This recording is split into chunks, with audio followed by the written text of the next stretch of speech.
Yeah, I guess it's that time, isn't it? Okay, welcome everyone to our April 2014 Board of Education meeting. If you please stand and join me in the Pledge of Allegiance. I pledge allegiance to the flag of the United States of America and to the republic for which it stands, one nation, under God, indivisible, with liberty and justice for all.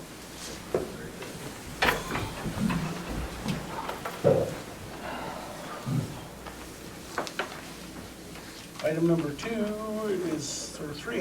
reading of the mission statement. Our district mission statement states USD 393 will prepare its students mentally, socially, and physically to live successfully in a modern society. Item number 4, under the consent agenda. The consent agenda contains the adopting the agenda, approving the minutes of the regular March 10th meeting, and approving the minutes of the March 12th special meeting in which we approved a bus and some comp time. And I might add on the agenda, we do have a couple of changes before we do that. Under item 5, we have an A, which is to accept the resignation of Miss Rada. And then we are adding a C under board comments to recognition of thank you card. And then down at the bottom under number D, discussion items, we will defer that line item until after the executive session later tonight. So with those changes, do I hear a motion to approve the consent agenda?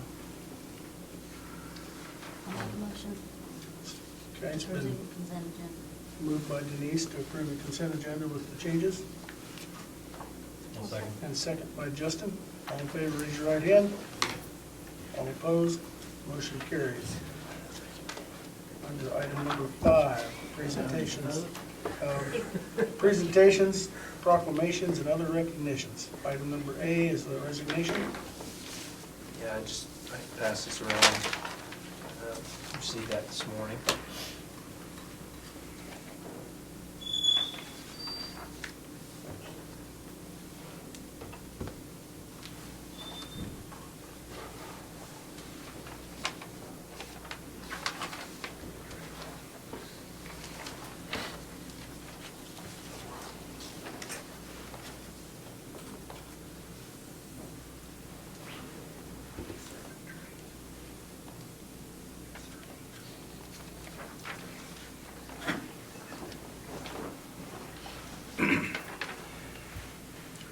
With the submission of the resignation, do I hear a motion to accept?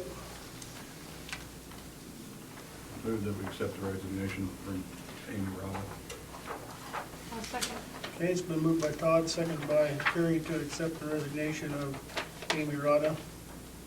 All in favor, raise your right hand. Opposed, same sign. Motion carries. Are there any board comments or any comments at all that any board member would like to make at this time? Going? Okay.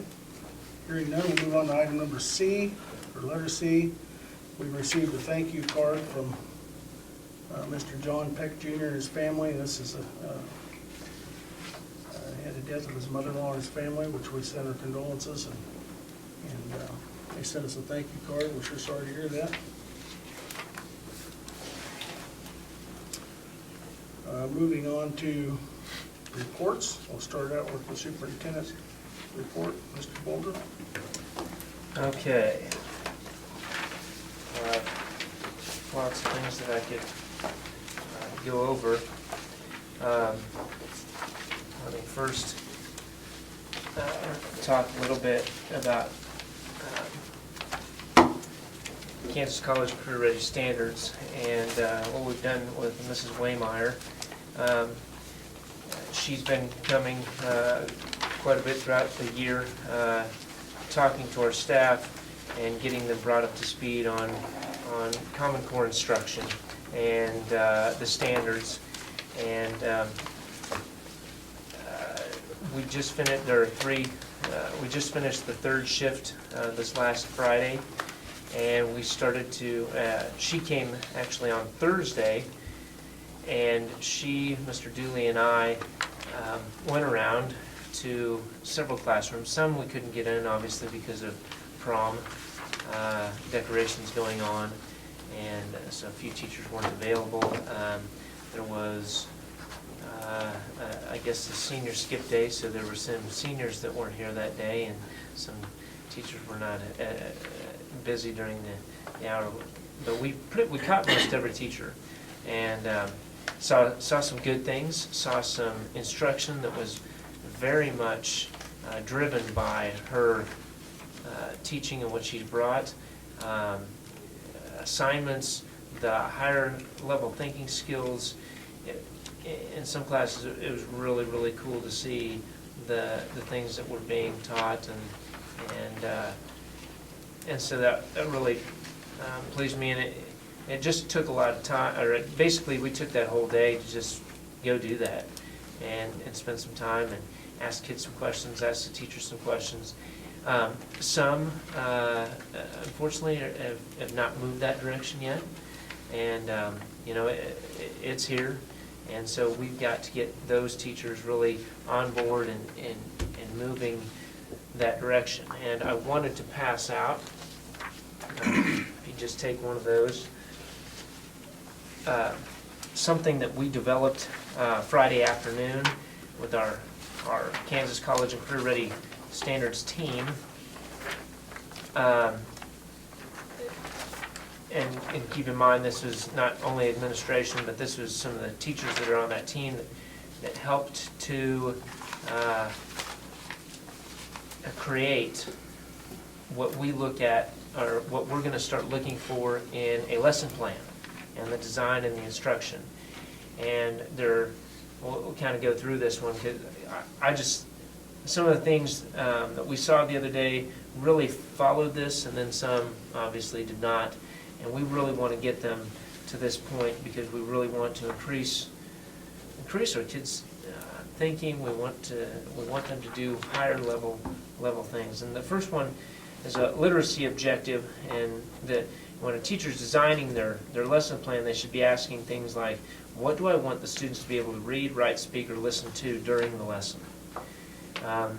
And for a long time we've kind of had this traditional, or I shouldn't say for a long time, probably the last 20 years we've had this Madeline Hunter type, where you kind of have an introductory or anticipatory activity, and then you go into the body of your lesson, and then you close. Okay, and that's really been kind of the structure.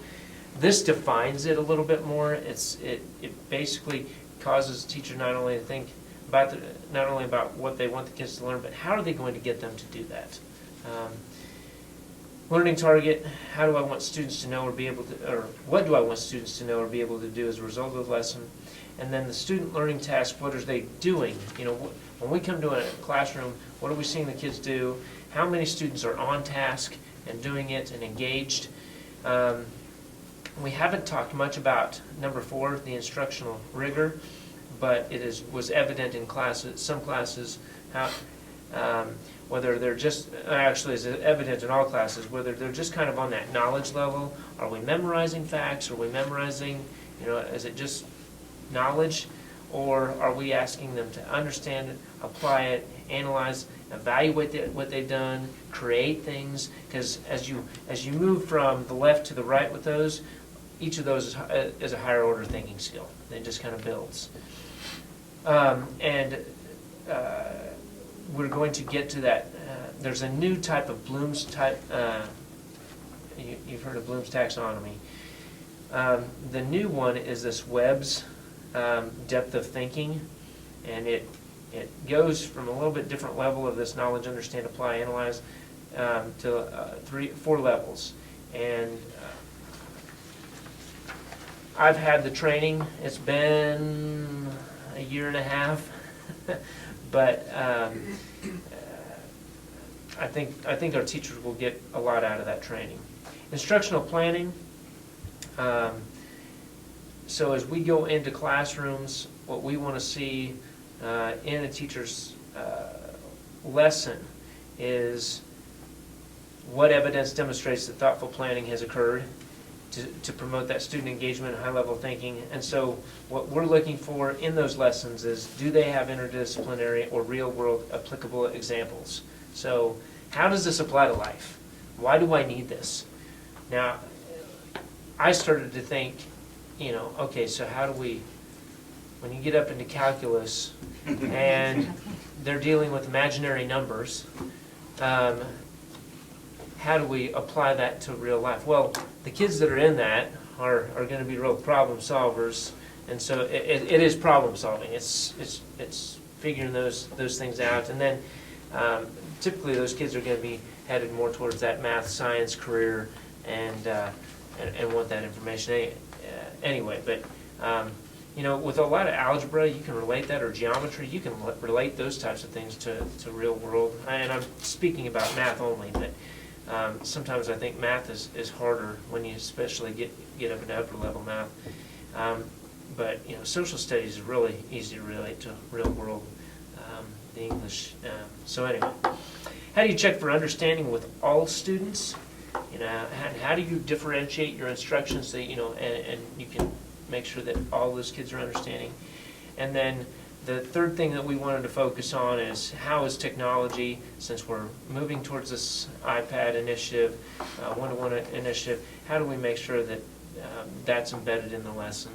And will it be embedded every time? Not necessarily, but those are things that we're looking for. This is a big push. We want to see it being used. So, assessment, then how will we know that students have mastered the learning target? We want teachers to be able to prove that.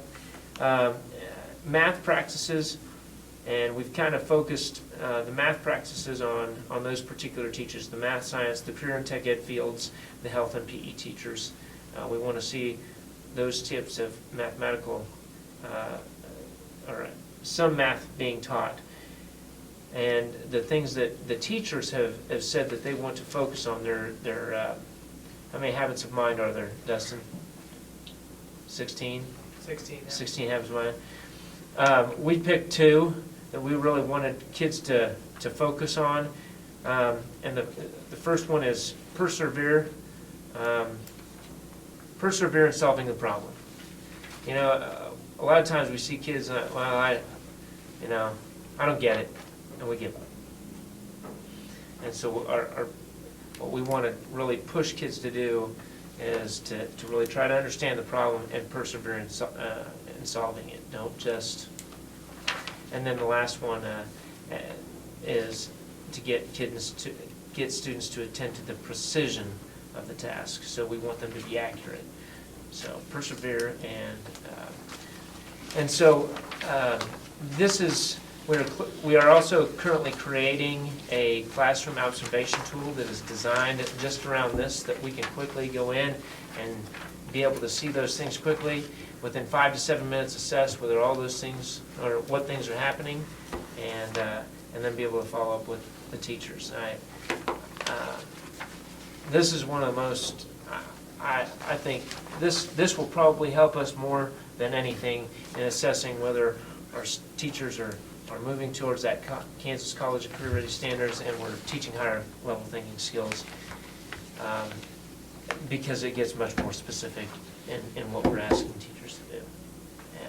And all teachers can do this, not just your English and your math, but this can be all the way, PE, health, everything, career tech ed, we can use this. So I'm feeling really good about where we're moving with that. And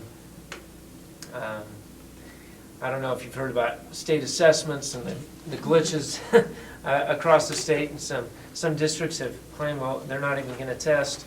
And it's come from the commissioner that the expectation is to test. But anyway, I don't know how good of a baseline data they're going to get this year with all the interruptions and the glitches that they've had, but we're going to complete it anyway.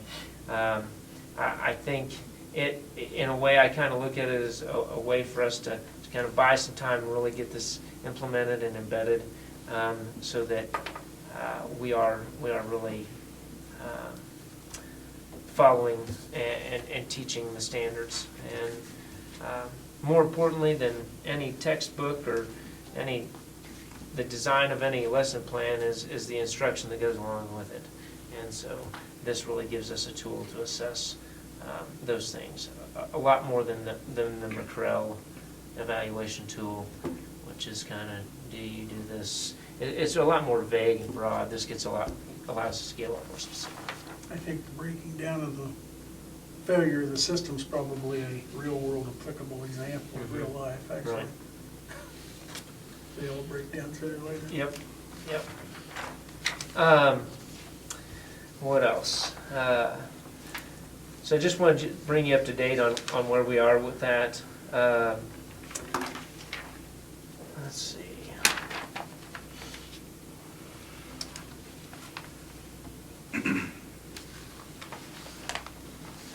Okay, that was the big thing. I wanted to go through that with you. As far as the K-5 elementary principal report, we had a lot of fun last Wednesday at the extra recess. It was a gorgeous day. Got to reward the kids. The kids have just done an excellent job of really working towards good character and towards just doing good things in the classroom. We're currently planning a field day. We just kind of got started with this, but I think it's going to be Monday the 19th, and just started looking for that. Mrs. Patterson pulled off a great jump rope for heart fundraiser. When was it, a couple weeks ago? Just wanted you to know about that. And the elementary concert we scheduled for Wednesday, that's supposed to say May 7th, right? Yes, Wednesday, May 7th. I don't know why I have that as May 8th. Hated to schedule it on the Wednesday, but there's just so much going on here in May that we kind of had to get it in. And we decided that Friday nights were not necessarily really good nights for those elementary parents. I think that's the majority. I've got a lot of other things, but we'll get to those later. Okay. Any questions? Okay, move over to Mr. Dooley. Yes, well, I've attached several different pieces of paper in the report so you can see some of the things that I'll be talking about. First is coaches and sponsors for 2014-15 school year. And obviously, several of them are vacant, so those are things that we need to talk about. Along with that is the salary for each position, which will obviously change with the P&A. Second is the master schedule is also attached. We've recommended all hirings except for one position, and we're still waiting on that candidate's decision, along with the classes and the different college on-campus concurrent classes we'll be offering. Those are in red on your schedule. Number 3 is the evaluation cycle. Yeah. Ours are black and white. Okay, I'm sorry, they're Don't red. trust you. Then they'll be italicized Okay. in bold, sorry. We don't have a color. Yeah, otherwise there's 7 on-campus concurrent classes we'll be offering, plus any online college classes that a student takes.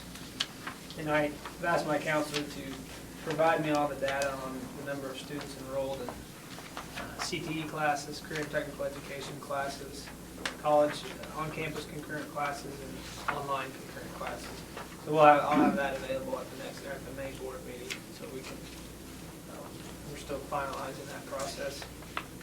Number 3, evaluation cycle. I just went off of what Mr. Boulder created at the beginning of the year and looked back and tweaked a little bit just for the middle school and high school staff.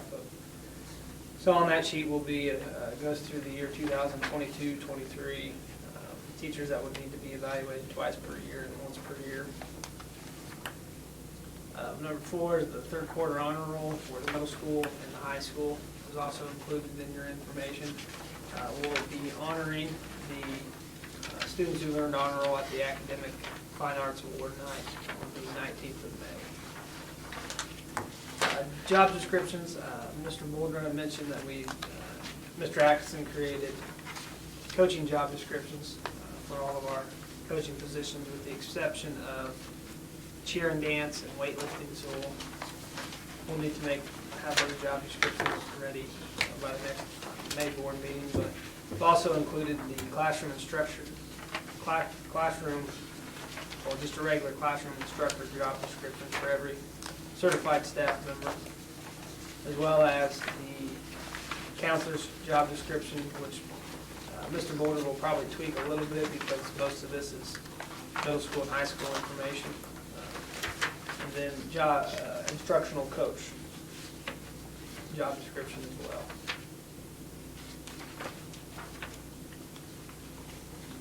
So all that information is in there. Middle school cheer tryouts will be on Friday, April 2nd, from 3:30 to 5:30.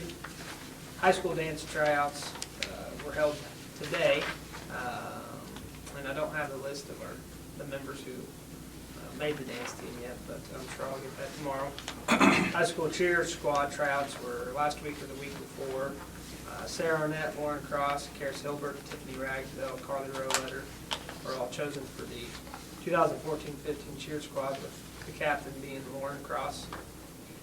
Number 8, pre-enrollment. We have we've enrolled every student that we have in our school on an individual basis with the guidance counselor. So we were able to not only go over their schedule for next year, but talk about their individual student plan, career path, and those types of things. And that'll keep getting better each year as we're able to add more data to their individual student plan. So we've got a good idea of class sizes, how many kids we have in career technical education classes, college classes, and so on.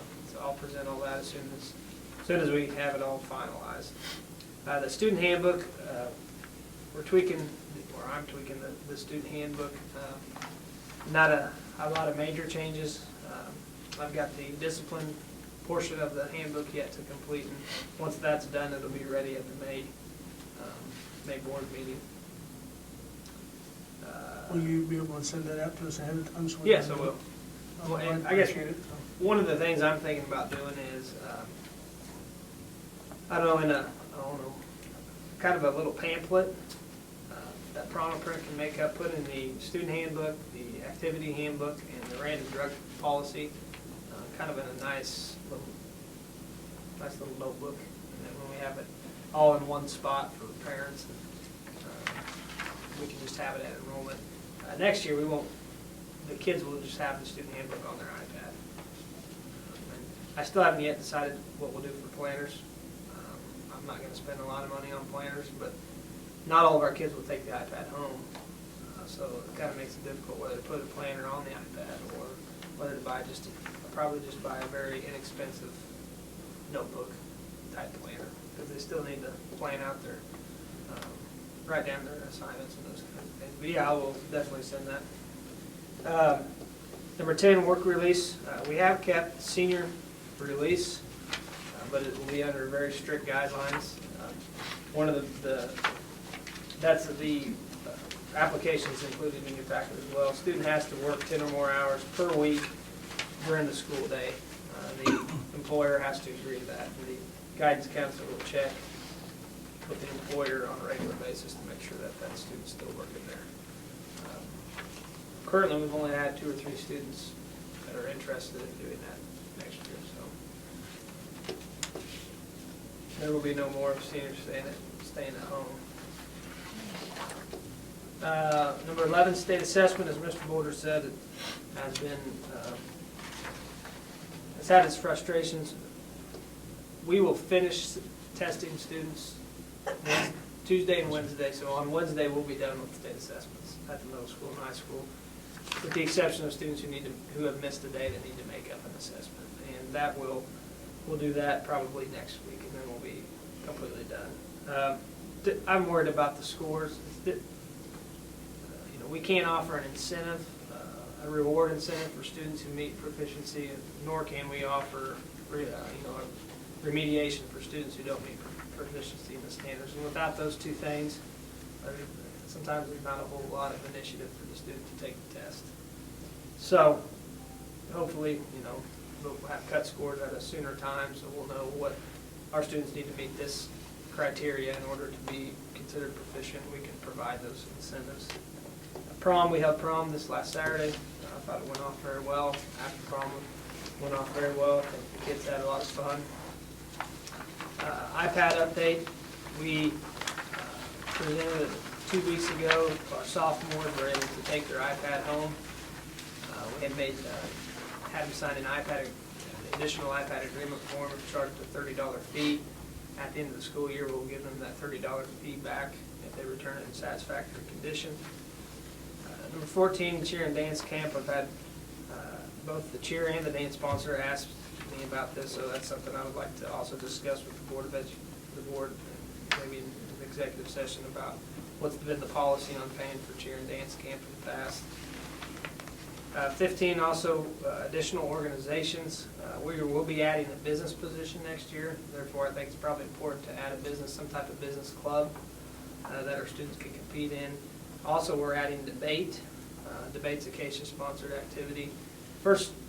This is how most schools do it. First semester is debate, so we have a debate class. Typically, the students who enroll in debate, they're required to go to three or four debate meets per year. And then the same thing with forensics in the spring. So I'd like to see about the possibility of adding a debate sponsor as well. 16, discipline report, that's also attached.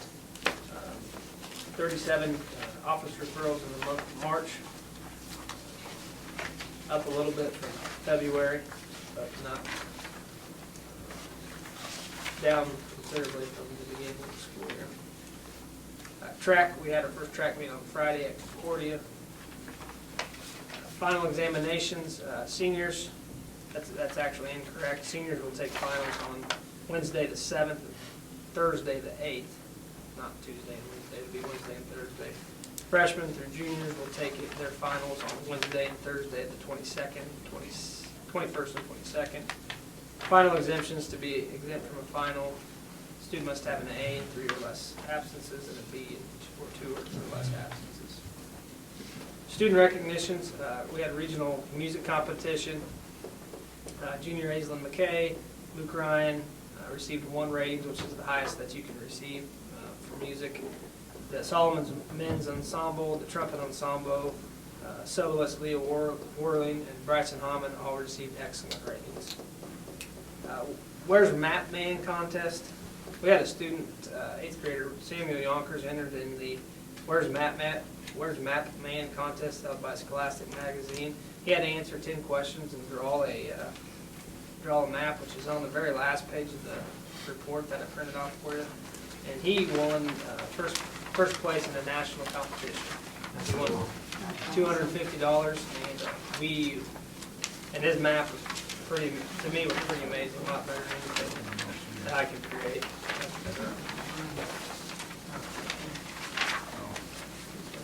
So I think that's a pretty high achievement. The Week State League Art Competition on April 2nd, Solomon High School won 14 of the 41 awards. First place awards given. When you have 7 teams in your league and we win 14 of them, I think that we were very, overall won the most awards out of any school in our league. So I'm not going to go through all the different students who won awards, but we've got a very good art program. Also at Cloud County competition on Friday, April 4th, we had several students win awards and included their pictures in there of their different artwork that they've created. So that is all of my report. We've got some pretty amazing kids across the board. I mean, you look at the names of all these awards, and We do. it's not the same names over and over. No. It's across the board. We've got a pretty amazing group of kids. Very talented artists. Questions for Mr. Dillon?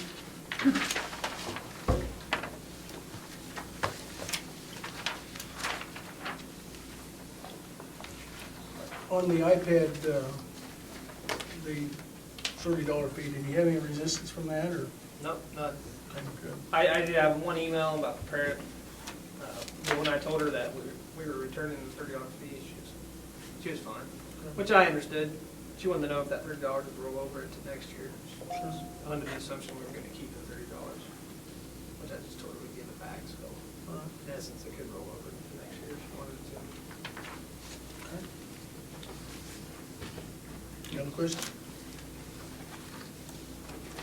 Okay, moving on to committee reports. With the Recreation Commission, we do have a vacancy, and I've got a couple of names when we get down to the action items that we can consider. Soccer is underway. We are in the process of preparing to register for the Salvation Army football, youth football. And we also have Sonia Thompson will also be the ball field superintendent this summer. So she'll be coordinating that and doing that work. So after school program, Deanne. I gave a presentation to the United Way Board last Thursday evening, and I told them, if you give me time to talk about what I love to talk about, you're going to be here a while. So about 30 minutes, and they were going, So it was well received and fun to talk about. We've had a great year.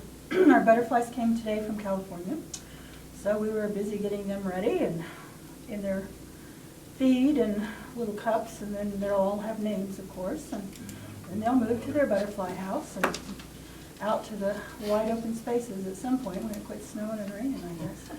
We've got about 18 kids that are coming just about every day, and we're taking advantage of Mrs. Wolf and 3 days of tutoring with some of our kids. So had a really good year. We're looking forward to a field trip sometime that last week, and we'll probably leave school a little bit early, and we're either going to go to the Telephone Museum or to the zoo. We're torn between telephones and reptiles. But you'd be surprised. The first graders that go to the Telephone Museum. Yeah, most of them, those kids have never seen those kind of telephones. No, they love the rotary dial. It's fun stuff. Yeah. It wasn't so great when we grew up there. I remember it well. Okay, any questions for Push Deanne? the dial back on. All right, thank you. All right, moving down to discussion items. The first item is parents as teachers, and we're pleased to have Carrie Hilbert here. Mrs. Hilbert's going to give us a presentation. Yeah. I Thank you am. for patiently waiting. Thank you for the opportunity. When Mr. Boulder asked me, I said I am very passionate about the Parents as Teachers program, and I hope I can keep it in my 5 minutes. I asked him how long he wanted me to speak. He said, I'll tell you 5. I know you'll go at least 10. So, anyway, he said that there was some questions about just in general what the program was about. So I thought I would start by just kind of giving you guys a summary of what the program is and what it's about. So the PAT program is designed to provide the best possible start in life to children. I always, when I go out, my very first meeting, I tell parents, you are your child's first teacher. And so that's kind of our mentality to the whole program is you're with your child, you are their first teacher. So PAT is dedicated to is a high performance program that is nationally recognized and evidence-based. Research shows that parent education can be an important component in supporting and developing healthy relationships between children and their parents, setting the stage for children ready for success. So the program is kind of made up of 4 components, starting with personal visits. Those are once a month that I have with the families. They can either come to my office or I can go out personally to their home. The majority of the time I go out to their home. Currently I only have one mom that I am not going into the home on a monthly basis. When I go out, I always take out with me some developmental information that is according to where their child is age-wise. And I brought tonight some examples of those that developmental information that I would take out to families. So if you guys have a chance and want to look over it, this is just an example of like the 5-month info that I would take out. And so I always take out these little pamphlets, which this always sums up my big pamphlet information, because I know families don't always have the time to sit down and read the whole booklet. And then I always give this card that's called follow-up activities. And this always just kind of shows parents what they can be doing with their children until the next time that I come out. And it always just gives like examples of books and play that they can be doing, always things that are found in the home. Nothing that parents would have to go out and spend any money to have interaction with their children. So this is like 5-month info that I can leave with you guys, and then this is 21 month, and then this is actually like exit information. They always exit from me at 3 years old. Some of the Parents as Teachers programs in the state actually go to 5 years old. I don't know exactly why that Solomon has always done the exiting at 3, but the majority in Dickinson County and the surrounding area do exit at 3 years old. There's only 2 that I know of that do go to 5. So if that's something you guys would like to look at, I'm open to. It's just that when I got hired on 4 years ago, that's how it was done, and that's just how I always have done it. So this is just exit info that I give also. So if you guys want to look that over. Another thing, when they exit from me at 3, I have the last 4 years really pushed for them to automatically go into the preschool with Denise. It's not a have to, but honestly, in the last 2 years, since I've really been pushing that, I've only had one family that has not automatically exited out of me and went into preschool with Denise. With both of our offices, my office being there with the preschool, the children are used to seeing that building, that environment, because of, which I will get to, but my play groups and my group connections that I have on a monthly basis also. That's just something I've really just tried to push, and so that way there's no gap with that development with the children. So another component of the program is, as I said, group connections. Okay, those can be 2 different things. Either play groups that are in my office, which I try to have one of those once a month, depending on what activities I have going on. Currently, like this month, I have not had play groups because I have going on with the families what's called It's No Crock, which are cooking classes that have been for 5 weeks. Actually, Thursday is my last class with the families. I've been having Chelsea Meyer from the K-State Extension Office come over here to the school and do a nutrition class each week with the families. And then after she is done presenting her nutritional children information, then families are bringing their crock pots, and we are cooking, putting together a meal, and they are going home with a meal to feed their families that evening in their crock pots. This is the 2nd year that I have done that activity, and my parents are just asking for it every year. They love it, and Chelsea is amazing at what she brings, the component that she brings to it. So, like I said, I generally do the play groups. On the other hand, I also do these other activities also. So it just depends. Another group connection that I had this year in October, I had a social emotional group connection where I brought families also here to the school, and we made Halloween cookies with the children, and the moms, they loved it. Again, Denise, actually, I invited the preschool to come over also, so there was several moms that came in and also helped from the preschool. Denise just reported to me today the preschoolers are still talking about making the Halloween cookies. But that's actually a social emotional event, baking with your child. And so those are kind of the things I just teach parents, that those activities, those daily activities, you might not think about it, but they are making your child just a well-rounded, great citizen to society. And so then the third component is actually screenings that I do. Those screenings are all completely free to the families. And those screenings are developmental, hearing, vision, and social emotional screening. The developmental is done twice a year, so every 6 months with the child. And not always, but sometimes there will be delays that are found through that screening.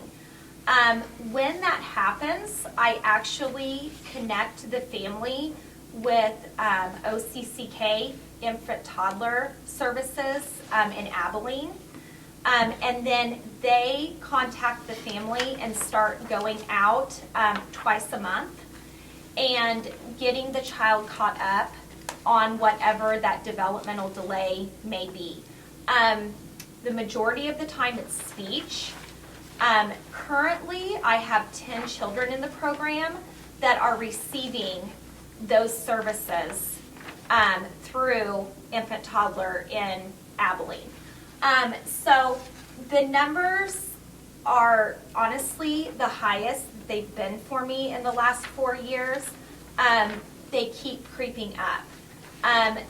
Infant Toddler reports back to me, honestly, Solomon right now has the highest cases in the county. So I feel very, very good about catching those delays that I am catching. Another big delay is actually the large motor and fine motor are the other delays that are being served in these children currently. When OCCK gets involved, I go out with them also, just because the family is familiar with me, the child is familiar with me, and I just feel that it does increase my caseload a little bit, but I feel it's very valuable, and the families seem to stick with their services better and allow them to come in more if I go out with them.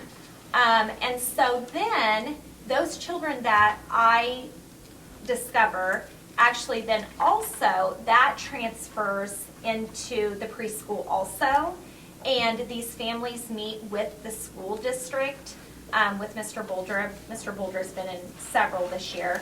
That when they, again, graduate from me, then the school district takes on that caseload. And they transfer directly into the school, and the way I understand it, your numbers. Right, right, yes, we do get some funding. A little bit of funding Right. through that. So, so that is definitely a very, very valuable component, obviously, to the program. The hearing and vision screenings actually are done once a year here in Solomon. That is that child check that is actually coming up April 25th down here at the middle school gym. The lady that helps me head that up, I just spoke with her today, and all of our slots are completely filled. When she, in which I haven't even got to report that to Mr. Puldra, but they're completely filled. I'm very excited about that because there was actually 5 families on the list that I've never heard of. So that is another great way I feel that we're catching these families and recruiting them and letting them know what services and great things that we have going on, up here at the school district. And my last component of the program is actually my resource network, which what that consists of is I have in my office, probably Brad has seen these, the Dickinson County Resource and Referral Booklet. And so I always give that to every new family that I enroll. And also, so that kind of lets them know what's in our county, what services are offered on top of mine. And also, I use the resource network also for clothing for the children. Also, I have, and not in abundance, but some formula, some diapers in the office, just when there's emergencies for the families. I do receive phone calls that way, and I just feel it's very needed a lot of times in our community. So currently, to kind of give you some numbers of how many that I have in the program, I am serving I have served throughout this fiscal year so far 20 families, 27 children in the community or the surrounding area. But definitely in our school district. And as I said, of those 27 children that I have served or are still serving, 10 of them are receiving those extra services from OCCK Infant Toddler. So that's kind of a general overview of the program. A couple of upcoming things that I do have going on. I already mentioned the child check, April 25th. The other thing is May 19th. It's a Monday. I'm also coordinating this with Denise. I have Janae from Dickinson County. EMS. Thank you, EMS Safe Kids, coming over, and she is going to be providing a car seat check for the community, and also at the same time, that would be Denise's preschool bicycle day, and she is also going to be providing free helmets to those children that do not have any, and giving a little presentation on bike safety. So that has not been done in the Solomon community. Janae thinks for at least 9 years, probably longer. And so hopefully, Denise and I are in hopes, and Janae too, that she can come back each year and do this and open it up, each time more to those in the community. I think she's going to focus more on my families this year that are in the Parents as Teachers program and in preschool, especially for the car seat checks, because she said that she doesn't have enough techs that day, so it's just going to be her and one other guy. But she's in hopes in the years to come that she can at least get one more person here, and open it up more to the community. Last thing, I do have my grant that is due April 25th to the state. I actually already got the grant in, but Mr. Boldra, I left with him last week the budget of what we get from the state and what the school district actually puts in that budget. So to do the grant each year, I have to come up with 2 goals for myself and the program. And so one of those goals, just to kind of let you guys know, is to get a link on the school website, a Parents as Teachers link, and hopefully just get out the word more in the community that this program is available, and just let the people in the district know what's going on. I talked with Miss Ediger today about doing that, and we think that we are going to be able to get it on even before the summer. So I just kind of wanted you guys to know that is one of the goals, and I've been looking at that for a long time. So I just think it'll be really valuable. So Are there any questions? Anything? I did bring these are brochures that I actually have like down at the city office and just places around town. I was going to leave one with you guys if you want to take one. It's just an overview of what the program is, what it's about, and then it has my business card on the back. So I just thought it might help you guys to know. And if you have any questions, feel free to call me. On your So screening, who helps you from Abilene on the screening? that would be Jean Gauber from OCCK also. She's actually who helps me with that. And also who actually does the scheduling for me is Shelley Krause, that also works in the building. So she takes all the appointments and to birth to 3. Now, the kindergarten roundup children are actually separate and they get scheduled separately because they have different screenings, but also receive the hearing and vision screenings and dental screenings. So,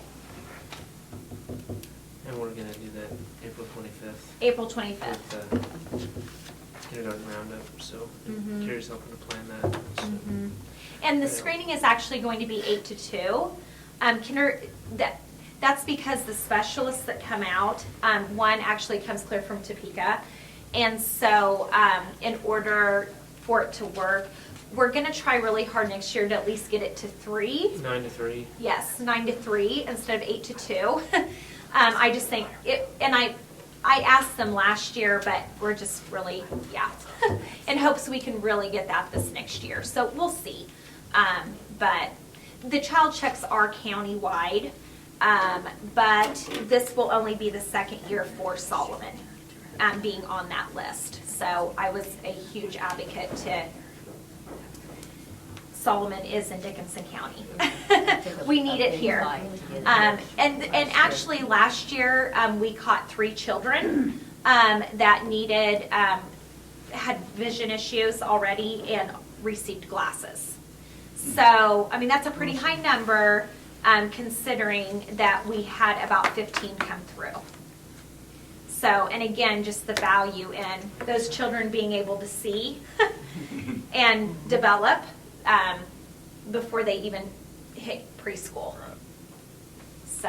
You caught my attention with the 10 out of 27. Is there, and being the highest in the county, is there any rationale behind why that is, or any reasoning? Not really. When I've spoke to Jean about it, she says that those numbers seem to fluctuate around the county. She says right now, Solomon just seems to, be the highest, or we are the highest. But Brad, that's not to say we always are. That just is the case this year. Although, new ones that I have on my list to get to, I'm maxed out right now, guys, honestly. I'm allotted 20 to 25 hours a week. Dean Ann can vouch. I generally go over that. And so right now I'm just maxed out at what I can do. But seeing who I know is still in the community, I think that those numbers will continue, Brad, honestly. Denise and I have spoke about it, and we just know some children that are coming up. So, and it's my complete goal, the second that I graduate one out at 3, I go to that next family. So. Sometimes the program, a good program identifies more. Right. That is something Exactly. with it, Mhm. that you do have a good proactive program going. Right. The Right. program's only as good as the person running it. Right. And so, Right. if she's catching more than. The need is huge. The need is just completely huge. I mean, when I started 4 years ago, which part of it's learning the job. I understand that. But who I had in the program starting out to what I have now, I've really put my focus a lot on more the low income. I started out with just kind of that average income family here in the community, And I've just really put my feelers out into the more low income. And I think that has some to do with it, honestly. But again, I still have those families that they're not low income, you know, but we're still seeing developmental delays. So, And we all could use help as parents with the whole bit of that. Absolutely. absolutely. Just being reminded once in a while. Oh, Oh, yeah, I can do that. Yeah. And that's what I do a lot. I mean, I just do a lot, you know. They'll What call do me. you, what do you do to expand it to more families? Do you just have to have more people? Well, more hours, more help. More money? More money, yes.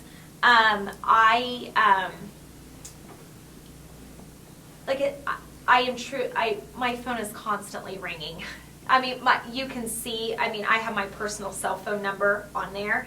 Deanie and I have spoke about it. It's just the absolute, pretty much only way for the families to get a hold of me. I don't have a phone in my office, so it's just. Isn't there one out there? It's next to. Okay. It's in the after-school program, but We just have one phone in our whole building. That's all you gave us. yeah, yeah. Tightwad. Scott, what's wrong? They didn't have a drop on the other side of the wall. So, It's a good place to mention Ready to that, drop? by the way. Yeah, well, get her a phone. yeah. And that's okay. I mean, that's part of the job. I've accepted that. It's not a big deal. I mean, you guys have all seen me, how much I'm in the community. So to have that separation anyway, Todd, you know, it's pretty difficult. It really is. You said the majority of the kids transition into preschool. Do most of them go from or 3 to 4? They and do, go right Brad. in? They do. Like I said, I've had one family in the last 2 years that has not automatically transitioned into Denise. And that family decision and still is they are homeschooling. So it is really, it is so valuable that we are out there together. I cannot stress enough. Like I said, the families and the children are already coming, you know, to my play groups or group connections anyway. So it's just such a natural transition over there into the And preschool. identifying those issues early on, so Mm-hmm. they don't become developmentally impaired later in elementary and middle school, high school. I mean, I think it's critical. Yes, very. And see, Denise goes ahead and then allows those same paras, those same teachers that have already been into the child's home with me, allows them to come into the preschool. They're So all very those, comfortable with them, and, yes. So, it's extremely huge. So, Just had a family come in last week asking about parents as teachers, and I gave them, carry all the info.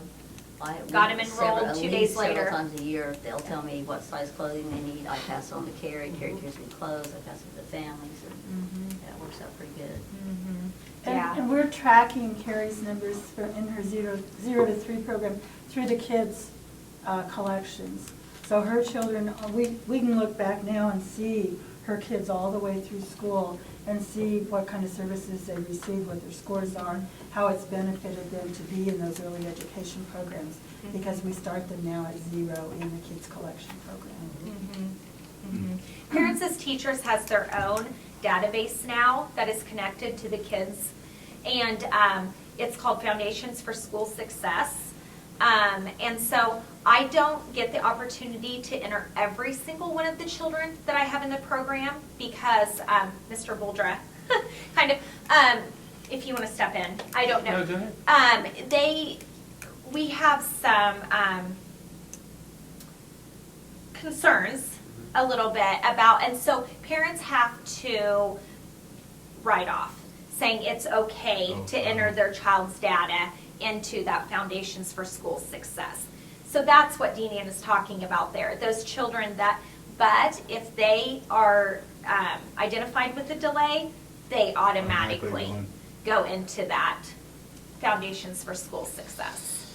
So they sign off in paperwork with me. So, We kind of encourage them not to do that. we do. So there's just, and Mr. Boulder is not the only superintendent, I will say that, in the area that is discouraging Parents from doing that. parents from doing that. A lot of legal, some legal. It's none of the government's business yet, so. Okay. Yeah. Like they- But They'll those make children it that do someday. have the Yeah. identified delays, it's not an option. Right. Right. So we are, that is extremely valuable to be able to track and see where that child was and is. Any Any questions? more questions? I think we're very fortunate to have a program having you doing it. Thank you. Thank you, Brad. Thank Thank We you. need to approve the grant application tonight, do we? Okay. We're applying for a grant, total grant request of $25,740. With a local contribution being 35% of that, or $10,023. Is that 25,000, is that the max we can apply for, or is that just the time that we can allow? It's my understanding, Jessica, that that is the max that we can apply for because of the hours that I am allotted. Is that, We would have to expand her position, her hours, in order to expand that grant. That's something that's needed. I think is that something we're interested in the future? I would appreciate it if it was definitely looked at next year. My grant is always due in April, so. Is that our authority to expand that? So it needs to hit our, by January, probably? February at the latest? February at the latest, because Carrie and I start working on it usually in like February, March, so. How do we make that happen?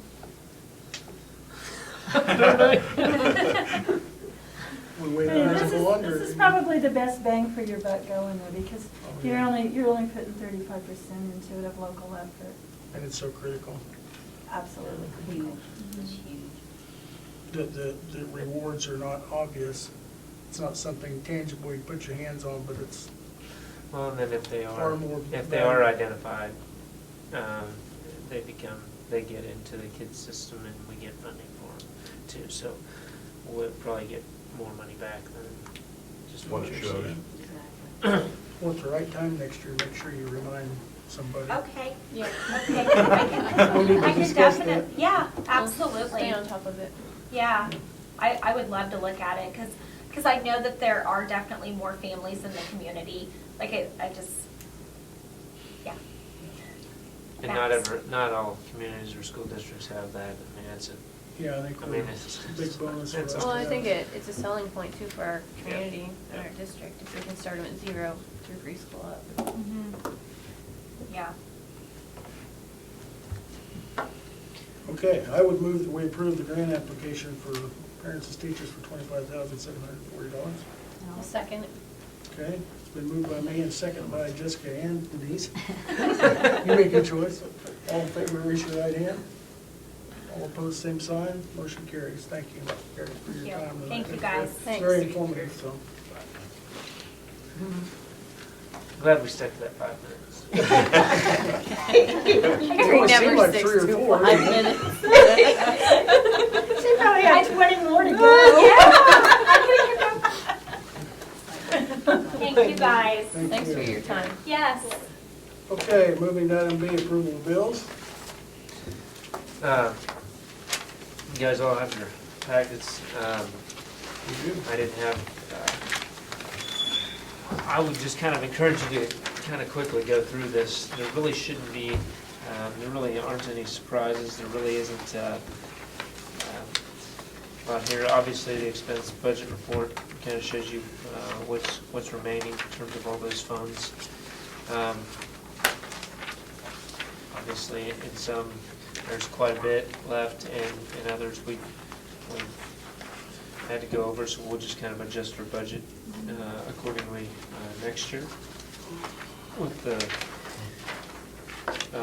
receipts, you see what we've taken in on page 1. You see our state aid came in, sped followed, the sped shall let flow through. Remember, we don't get to keep that, that pretty much goes to us, and then we just pass it on to our co-op in Salina.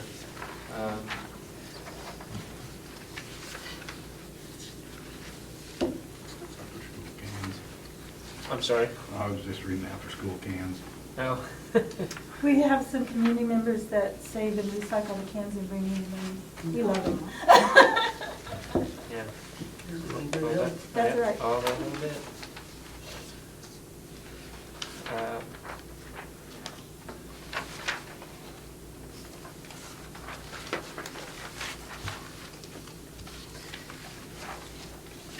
DNN and the Evelyn, I'm sorry, What was the personalized iPad money? that was for. Mr. Oh, yeah, I Wood. got it.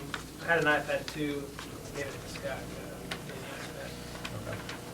He wanted to start working one. I wanted to test it to see if it's any Oh, different. So, I just saw personalized, I wasn't sure if that was anything extra or out of the ordinary. or- No, the iPad 2 I had will go back into the, would be given to the kids. I wanted to see how it was any different. So I wanted as to we're get talking it. about going with minis. to- Right. Yeah. I just saw the personalized part. Right. I thought, Yeah, yeah. Have you Okay. seen much of a difference with it? No, they do the same, it's just a smaller screen. That's what I figured. what are the, what's the size of them, 7-inch? Right here. It's, isn't it 7.5 or something like that? Because I think the full is like 9 and that one's 7.5. Is that right? Come on.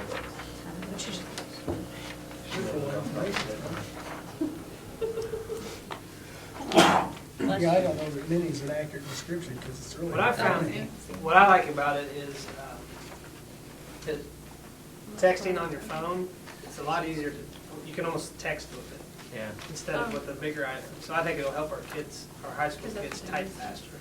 And what's They text so personalized much. about it? On the back, every one that we've ordered, we personalize, every one of them are laser etched Oh. with USD 393. Oh, so cool. That Yes. is, if they're taking it physically, I can run. I'm good with that, yeah, okay. They don't go on. I actually got rid of my 10-inch tab and I carry 2 7s just because they're I like just too big and bulky, yeah. I think our high school kids will like it. On the check register, that Right Express, Right, Make sure Express. figure that What out. page? It's gotta go. It's a credit card we pay monthly for, we don't even use. I know. But I don't have a credit card that I've gotten out to the bus No. fund either. So that's really, if they are out, that's what they have for fuel. Okay. So until we decide what to do on that, for I sure. just saw the monthly service I know, charge from I know. June of 2013. Wow. Is that- It's $8 a month, is what it is. Right, that's what it Yeah. normally is, but Yeah. did we buy fuel with it or something? Or- Oh, yeah, we did buy some fuel. But why does Yeah. it say 2013? That's why. Is that a typo? On the bottom of page 2 of the check register?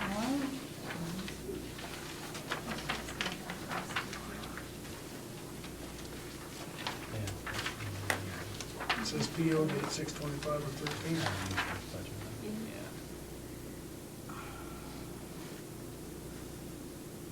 $86, is that what you're looking Yeah, at? yeah. There must have been fuel with that, I don't really know. We Because surely what we paid it. do, yeah, I'll paid it. double check on that.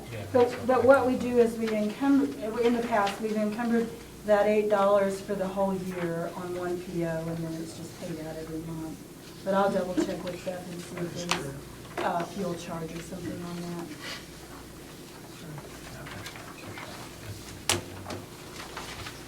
Are there any other questions on the bills? Everyone saw the elementary account that went around, right? Yeah. Make sure we note that for the record. So that he knows we looked at it, right? I feel bad. I don't know how many times I told D when I go back. Oh, I can't believe I forgot that. Okay, if there's no questions, I hear a motion to approve the bills. I'll make a motion to approve the bills. Can I hear a second? I'll second. It's been moved by Justin, second by Carrie to approve the bills and financials as presented. All in favor, say aye. Or raise your right hand, whatever you want to do. There you go.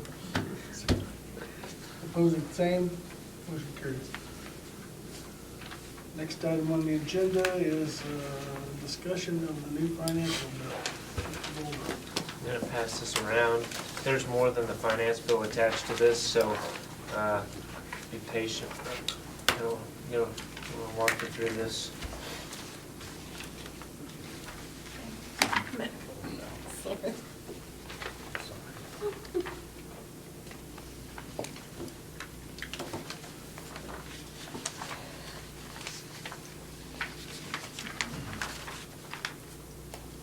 Okay, so let's start with the second to last page. So your last page with the first side of it, okay? It says budget adjustments there at the top. I need to step out, I got emergency phone call. Okay. Do you want us to wait? No, go ahead. Okay. With the budget adjustments, you can see that with House Bill, what was it, 2506, I've only said it a million times, it seems like. They did agree to increase base state aid per pupil from 38 to 38, or to 38.52, which is a $14 increase, not a big increase, but, and then the state did something kind of interesting in that it set the base, or it set a base, says that it can never go below 38 again, okay? Supplemental general state aid, with our state aid in the past few years, we've only been funded at about 78%, and what the courts came down, or the legislature decided to do is they decided to comply with the Gannon case, and basically they have to provide 100% of that state aid now, okay? When it's calculated at base state aid per pupil of 44.33, okay? So they put that money back in. If you kind of skip down to capital outlay state aid, they did the same there. They basically said that, that the state has to match those funds, okay? Reduce at-risk weighting for part-time students and students over 19 years of age. So they took that out. If you got students here that are not on an IEP that are 20 years or older, you don't get funding for them. And you don't get funding if your kids are part-time either for the time that they're not in school. So again, another important reason for students to be here all day. Eliminate the non-proficient at risk. There is a weighting in the current formula that if you had kids not meet proficiency on the state assessment, you got so many extra dollars, okay, per kid, all right? And now that's been taken out. I mean, we don't really have the proficiency right now because we're starting over and with a new kind of test. So they've taken that out. They eliminated virtual weighting for local option budget, which basically means that if you're a school that has a virtual school or a virtual program, you don't you get the base state aid per pupil, but you don't get all the weightings and the local option with that, okay? Because those people probably are not in your community, and so I guess the feeling is that you shouldn't have to pay. I'm not sure, but that doesn't affect us. So, that's just one of those that doesn't affect us. We don't have a virtual program. Those that have a virtual program, it can cut them pretty good. Additional classroom state aid. They decided to basically on our LOB, we'll multiply that times 4490 rather than the 4433 that we were multiplying it by. Okay. So when we look at a local option budget, we don't multiply that times the 3852. We multiply it by the 4490. Okay, to get our local taxes. Supplemental general state aid for school districts who have a mail ballot, that really doesn't apply to us because we're not at 30%. Okay? If you want to, this last year, we took 20, you're allowed, your max LOB or local taxes can be 30% of your general fund, okay?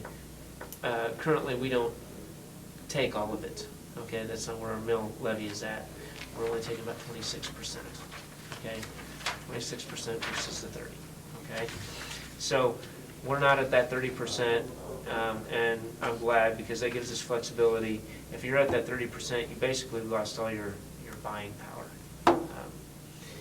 Capital outlay state aid, again, they matched.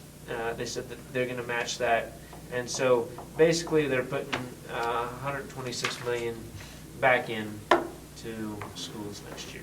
Okay. Now, what does that look like for us? All right. If you turn your page to the second page, page 2. Okay. Should have a spreadsheet. Looks like this. All right. We're in Dickinson County, Solomon. I don't know what number down we are, but 393 Dickinson, Solomon. Proposed general fund increase by going from 3852.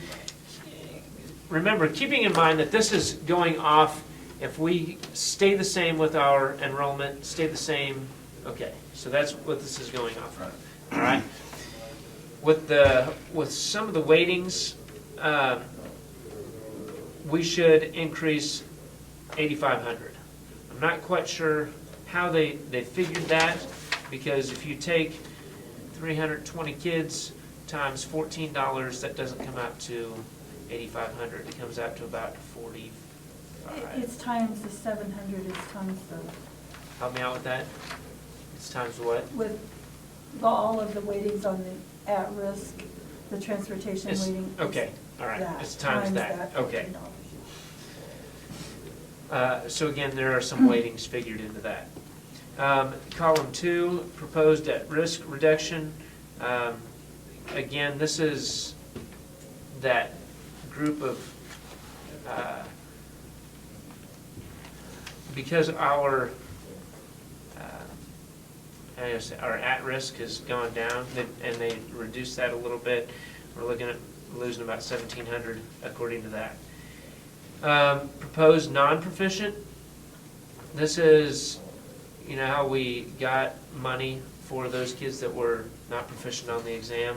Since that's going away, that's why that entire column is minuses. That's what every district will lose on that particular page. And I only printed out the page that has our weightings on it, okay? Hey, Mr. Woodruff, Yeah. will that always be gone? Or will that, Yes, Yes, it's even gone when we forever. Right. have proficiency on tests? right. Now, they could put it back in at some point, but I would doubt that. Don't say it. I mean, I doubt this group of legislators is going to do that. Proposed general fund adjustments. That, oh gosh, what is that? That's column 4. Yeah, we kind of. That's what was left of the 8521. Okay, that's the So it 85. disappeared pretty quick. Yeah, Yeah. it went away pretty quick. Yep. Proposed additional LOB aid. Now, you know how we were being funded 78%? That 70 to 823, that's what we've been losing from the state every year. Okay? So that's money that we just haven't gotten. Okay? That's what we're supposed to get back. Now that doesn't, keep in mind that's all relative to, you know, what your evaluation and all that is, but since we've only been funded at 78%, you know, some of that is local money, some of it is state money, okay? Proposed capital outlay, we don't have mills assessed to capital outlay, and the reason we haven't is because the last several years, they haven't funded capital outlay at all, okay? So there's no point in putting money into something. So we get more bang for our buck by putting our mills all in supplemental general, because at least they were partially being matched rather than not being matched at all. We can always transfer money at the end of the year extra into capital outlay. But once it's there, you can't take it out unless it's for those goods, okay? So the increase or decrease, it looks like we're supposed to have almost 75,000 more dollars next year, okay? But that's not completely accurate. But anyway, proposed additional LOB classroom funding. Basically, that's kind of showing you what we can take, actually, look at column 9. Column 9 will show you if we took everything, we could have 119,000 extra dollars if we were maxed out with our LOB. Okay, so we could have 119,000 more. Proposed property tax relief, we're looking at right now, property tax relief is 5,500, not a whole lot, okay, when you spread that out across. So that just kind of, there's the next page, page 3, and I should have put page numbers on it, the Division of Fiscal and Administrative Services there at the top, April 7, 2014. I just kind of made a copy of some of the notes that I took on the webinar when I listened to Dale Dennis talk about these things. He went through this and then he went to the columns, but it just basically, each bullet kind of explains one of those columns, starting with the first one and then second, third, across. So moves us to the very first page. I just kind of wanted you to see, I guess what I'm thinking of is worst case scenario, okay? For next year, based upon the new finance bill and with base state aid per pupil being at $38.52, right now looking at our numbers, with a large class graduating, a smaller class coming in, we expect 19 kindergartners that's 19 kindergartners that we know of are coming, okay? Those only count as 0.5, so that's 9.5 kindergartners is what we get to, or 9.5 kids is what we get to count there, which would lower that number to 289.5. That 299 to 289.5, and that's where you see that FTE estimate there. Okay. I'm hoping that we get more kids than that to start out the year. We typically do. So your adjusted FTE, if you take the last 3 years, the 346, the 340, and the 289.5, and you average those together, you get 318. Did you see that? Mm-hmm. Okay. Well, the 318 is lower than last year's count at 324.2, or this year's count. All right. So we can either count the 3-year average or we can count last year. Okay.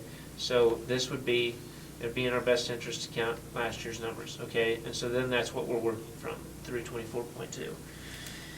Low enrollment FT, and again, these are our guesstimate numbers. Everybody understands what FTE is, right? Full-time equivalency, full-time student, okay? And that's a weighting. The vocational, or what we call career and tech ed now, this past year is 6.7, so we just left it at 6.7. We expect to get that kind of funding. I don't think we'll have less kids. I think we'll actually have more kids in vocational ed classes with how we've expanded our business program. We've expanded, so I expect to have more funding there. But I'm putting it worst case, this is what we had this year, okay?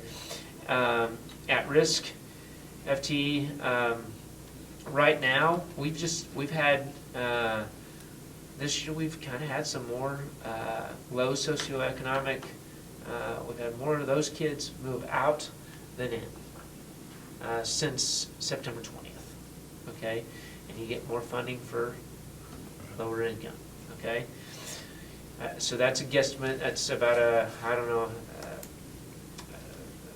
I think the number there before was about 57.7, so I dropped it about 3. And that's, 63.4. was it 63? Okay. All right. I think from the one that I proposed earlier, Oh, okay. meaning, when we went over this before, a couple months ago, we talked a little bit about, I had already kind of figured in that was going to be lower, just based upon the numbers we had. High density at risk, 5.2, that isn't going to mean a whole lot. Our transportation, the state did not take that away. At one time they were talking about reducing some of the transportation. I've left that for the most part. Special education, left that. So we're looking at total weighted 675.8. This last year it was 695.8. When you add all of that up, that's 324 down through 101. So adjusted through the special ed, you get a number 675.8. The numbers I showed you before from this year was 695 point, I don't remember what that last number, but about 20 kids below, okay? Anyway, it shows you kind of what our general fund budget with special ed, and if we take the same percentage that we do now, we change the mills, we continue to take what we have, that would be our LOB.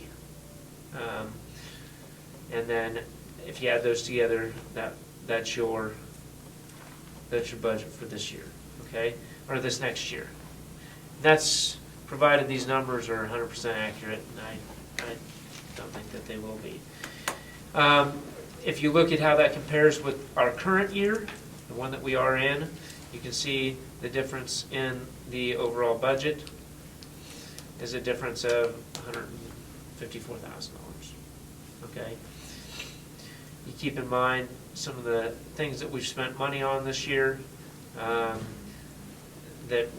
there's kind of one-time fees we don't intend to spend.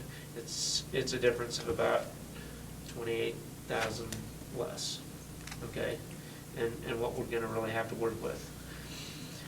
And again, you know, I've given you basically worst-case numbers that we see, all right? And that's keeping in mind kids that are parents, kids that I said that they won't be back next year, or the ones that we may not invite back. I mean, that's just our numbers, okay? So I just wanted you to see that, kind of have an idea of where we're at.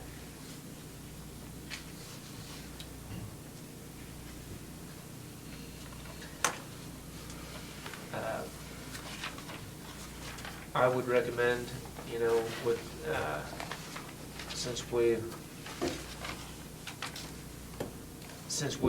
our bond will be paid off in September, that we move some of those mills over into supplemental, so that we continue to get the funds that we need.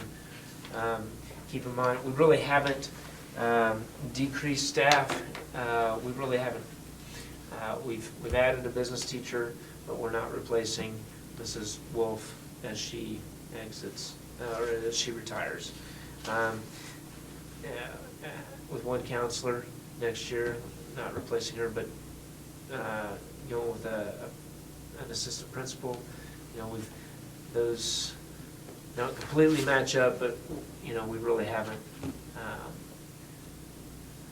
We're not increasing our staff. We're not decreasing our staff. We're pretty much staying the same there. So now, you know, if you want, I can show you our numbers in terms of classes. If you'd like to see, in fact, I kind of pass this around, but I did some figuring. This is what we see as our numbers for next year, and it goes through from kindergarten all the way through our seniors next year, and that's where I came up with the 299 number. Okay, that's kids that we know are really confident are coming back. things can always change, and knowing who's coming in as well, and leading, so. The numbers, I thought I had that here. I gotta think what I did. You've got our 14-15 LOB as being a little bit lower than 13-14. You don't think that that'll increase any or stay the same? I'm sorry?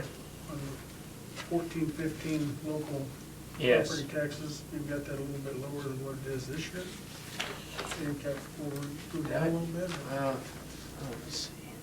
Okay, are you looking at the 89506? 771 and 772. And Yeah. 807 Okay. and 354. Well, we have the option this year, if we'd have maxed out our LOB, okay, we could have had we could have taken 926,000 and change. Okay? Right, but if we But leave we it the only, same- we only opted to take 807. Oh, 807,000, does that make sense?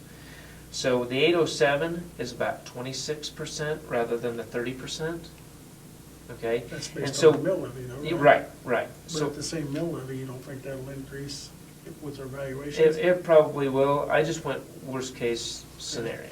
And, Which we won't know until August. Right, I'm sure when it's right. certified, but so, And we certify in September? I'm sorry. When do we certify, September? Well, It's it's a certified October, it's letter. really certified in October, like around the Yeah. 24th, but So that's kind of where I came up with 771. All right. And you know, the way I understand it, if you wanted to raise to 30 mils, you could do that. You know, right? But you aren't. I think with the adjustments and the things that we're doing, I think things are going to continue to go. We still may be kind of in that slight dip, but I think we'll start increasing our enrollment here soon. yeah, Brad, what about valuations that you've seen, valuations that I've seen locally are down. They're lower than they were the previous year.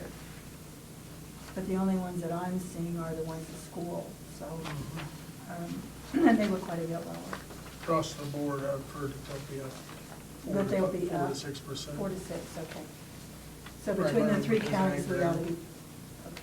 Because we're on that cycle where the farmers now are paying for several good years. Oh, Right, Pete? Thank you, Pete. You're getting a big up at All one. right. Thanks, Pete. But that could be different in one community from that, so. Okay, any other questions on that? It's a big guessing game, It's, but I just crapshoot want you to it is. kind of have an idea of that worst case scenario, because I think that's the way we have to plan. We have to be Absolutely. conservative. Yeah, I agree. Okay. Okay, thank you. Yep. All right, we've deferred item D, we'll go down to item E, which is consider the 9 through 12 summer school instructor. We got Nick Perez to teach summer school, and the rate is in the past been the $20 per hour. That's what we paid in the past. And so I would recommend that we hire Nick Perez at that rate. What are the hours of summer school? 8 to noon, June 2nd through June 27th, Monday through Friday. Is that 4 weeks or 5 weeks? 4 weeks. 4 weeks. June 2nd through when? June 27th. 27. 5 days. When's June 2nd? 20 hours a week. 4 weeks. Do you have an idea, or is it too early to know how many kids might be involved in that? I completed the summer school registration form, and the letter that I'm gonna mail out by the end of the week, and Ms. Ryder got me a list of all the kids. I'd say 10 to 15 is an estimate. But any kid that's behind a credit, I'm sending a letter encouraging them to attend. Okay. which is, to me, it's in the past, kids that were behind credits would have to go to the service center to recover that class for $150. We're charging $20, 15 or 20, I can't remember what we said. So it's an unbelievable price for them. I think, Plus they come here, I Plus it's assume they can eat locally. lunch while they're here. Yeah, it dovetails with our summer lunch program very nicely, so. in another year or so, I'd like to also look at, actually, prior to that, but I'd like to look at maybe a summer school program again too. Or, I mean, For elementary? Elementary program. So, Okay, it's just do we need a motion? a little too much for me to get I'll done make this a year. motion to approve Nick Perez as the 9th through 12th summer school instructor for $20 per hour. Okay, it's been moved by Jessica, second by Todd to approve the summer school program with Nick Perez teaching at $20 an hour. So any further discussion? Hearing none, all in favor, raise your right hand. All opposed, same sign, motion carries. Item F, consider the following 2014-15 vacancies. And we'll start with instructional music position. How many people, we interviewed, 1, 2, 3, 4, at least 4 people, maybe 5?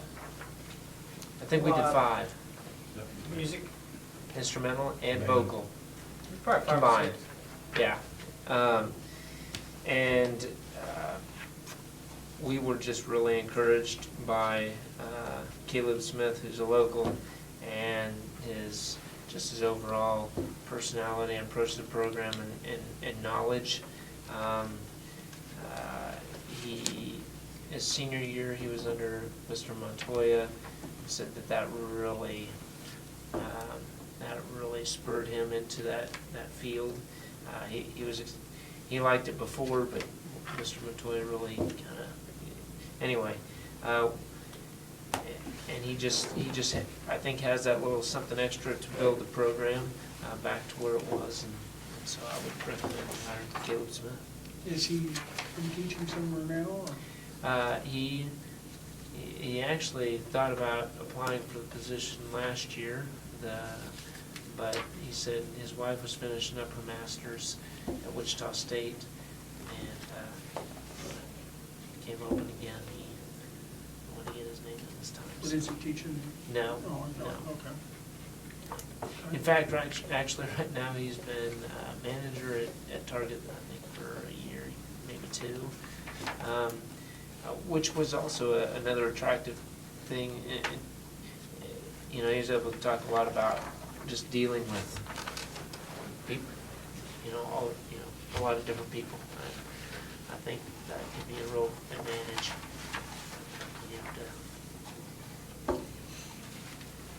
Okay. I hear a motion to approve Caleb Smith as the instrumental music instructor. I'll make a motion to approve Caleb Smith as the instrumental music. Hear a second? One second. Been moved by Jessica, second by Justin to approve Caleb Smith as the instrumental music instructor for 14-15. All in favor, raise your right hand. Opposed, same sign. Motion carries. K through 12 vocal music position. We, again, visited with Cindy Atwell, and great, just great personality. She just had a lot, very excited. Another bonus is that she's fluent in Spanish. She seemed very, just very eager to teach and get in the program. She's also very skilled instrumentally, so if we needed some help, I think she just wants to get in and get teaching, and she's got a lot of energy, and She subbed here last week. yeah, I think she's going to this week. yeah.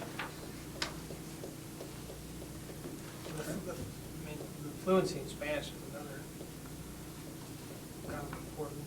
We could use her in another thing down the road too. Talking to parents and that kind of thing, and our Spanish-speaking students. Okay. Your motion?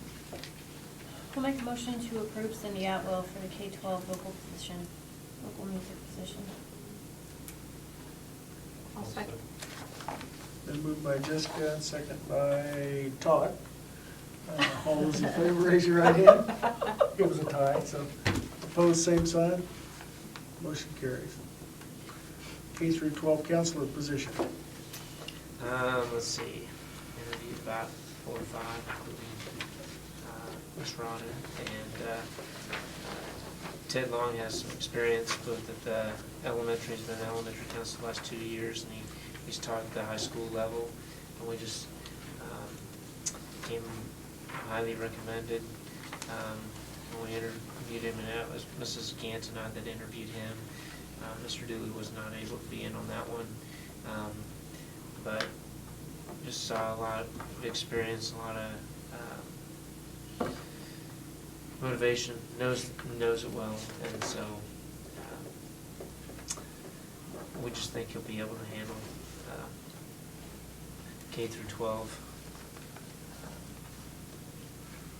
which is a lot, and the fact that he has experience at both levels, I think was very important. What was he before? Bill Plain down in South Wichita. And I think with the counseling, it's so critical to have taught in the classroom. Yeah. And that's a big deal. Okay. Do I hear a motion? I'll make a motion to accept him as K through 12 counselor. Okay. It's been moved by Justin. Second by Tally to approve Ted Long as the K through 12 counselor position. All in favor, raise your right hand. All opposed, same sign. Motion carries.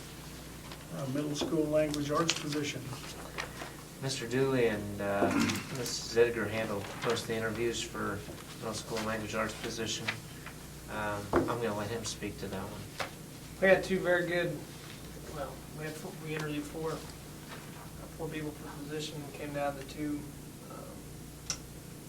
that we felt good about, and kind of, her and I debated for a day, just kind of thought about it, and we eventually recommended Jessica Grant, who's got classroom experience, was a Horizon Award winner in Salina Public Schools, outstanding first-year teachers, and we feel that she's the best fit for what we're trying to do in the middle school. Okay. Any further question? Motion? I'll make a motion to approve Jessica Grant for middle school language arts position. Okay, it's been moved by Justin, I'll second. second by Denise to approve Jessica Grant for middle school language arts position. All in favor, raise your right hand. All opposed, motion carries. K through 12 elementary physical education position.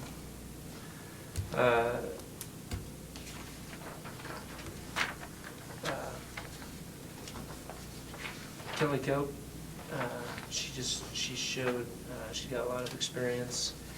She's applied for several grants that are very, very difficult to get, and brought a lot of equipment to previous schools. Does a lot of really neat things in the classroom. She's had some experience working for the Kansas Sports Hall of Fame, and also Disney's Wide World of Sports experience, and helping manage some major league, or doing some things for Major League Baseball teams down in Florida, and she just had a lot of experience, very highly recommended, and so I would recommend that we hire her.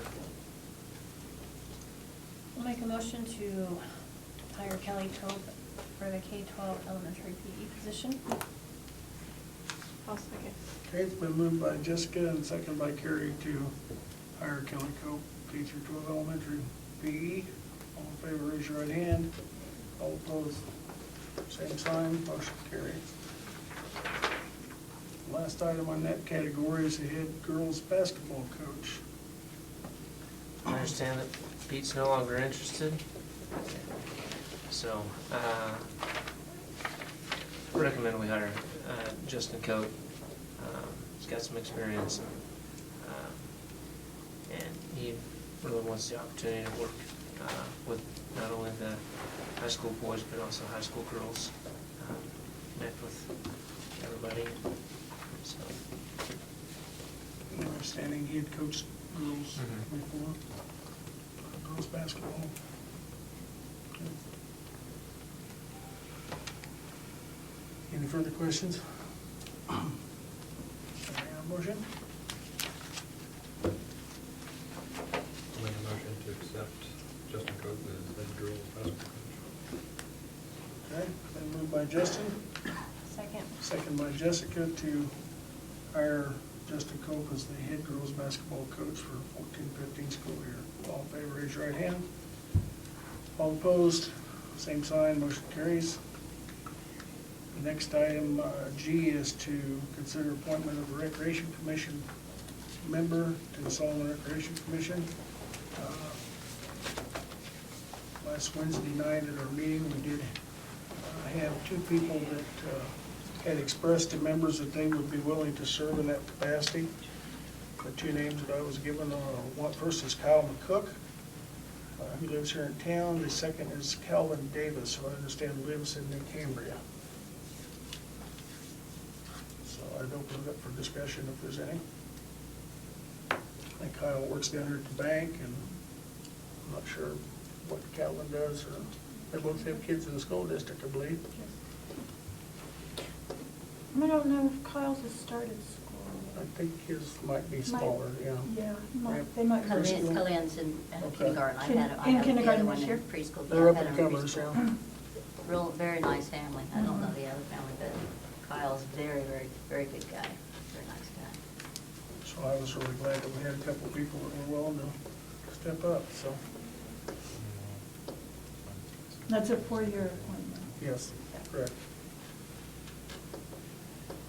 Actually starts in July, I think, but since we've got a vacancy. We have a vacancy, so you can appoint to the fills end and then 4 years. The vacancy for a couple months. And for those that don't know, we have two positions that are appointed by the school board, two that are appointed by the city council, and one is appointed by the other 4 members, so currently I'm serving in the other capacity is appointed by the school board, so.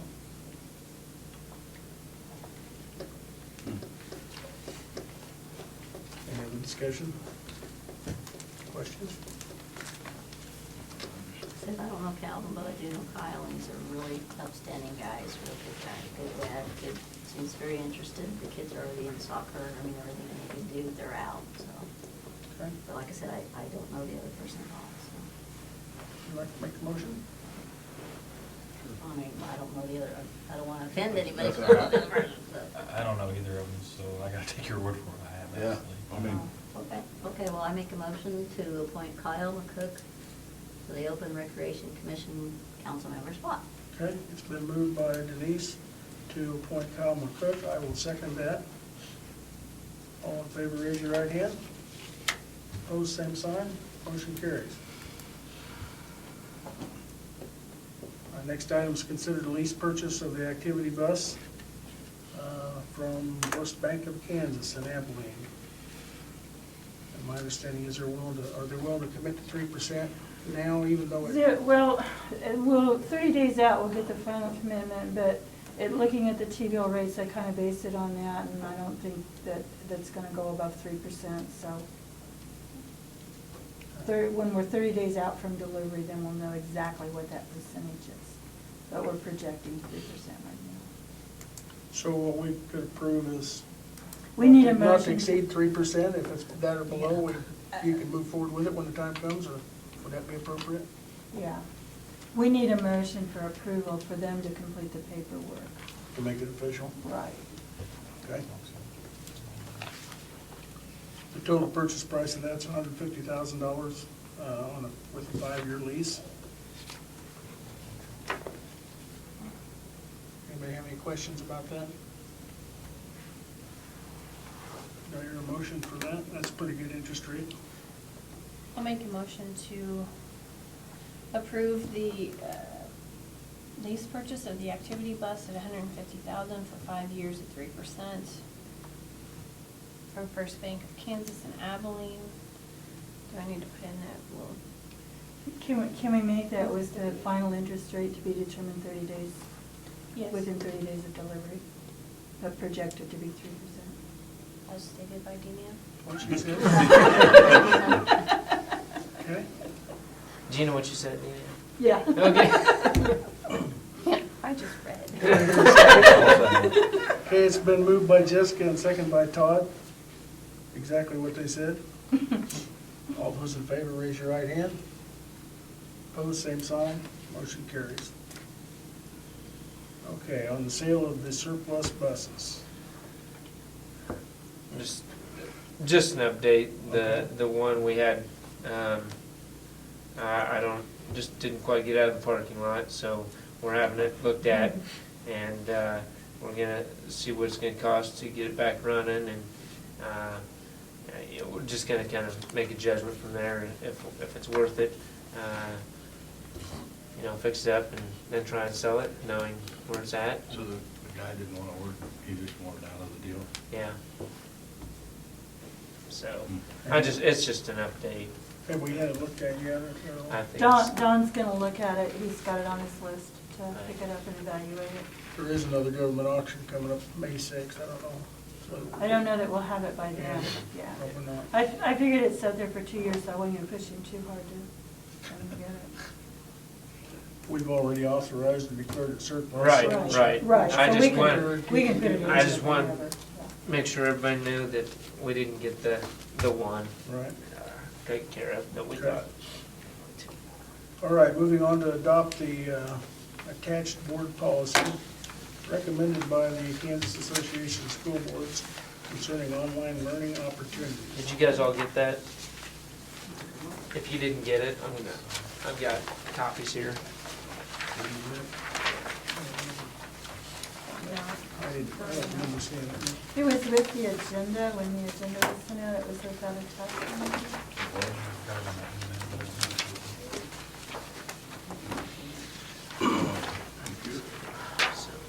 Would you like to take us through that, Mr. Bolger? This is just a recommended policy by KASB concerning online learning opportunities. So it's IIBGB.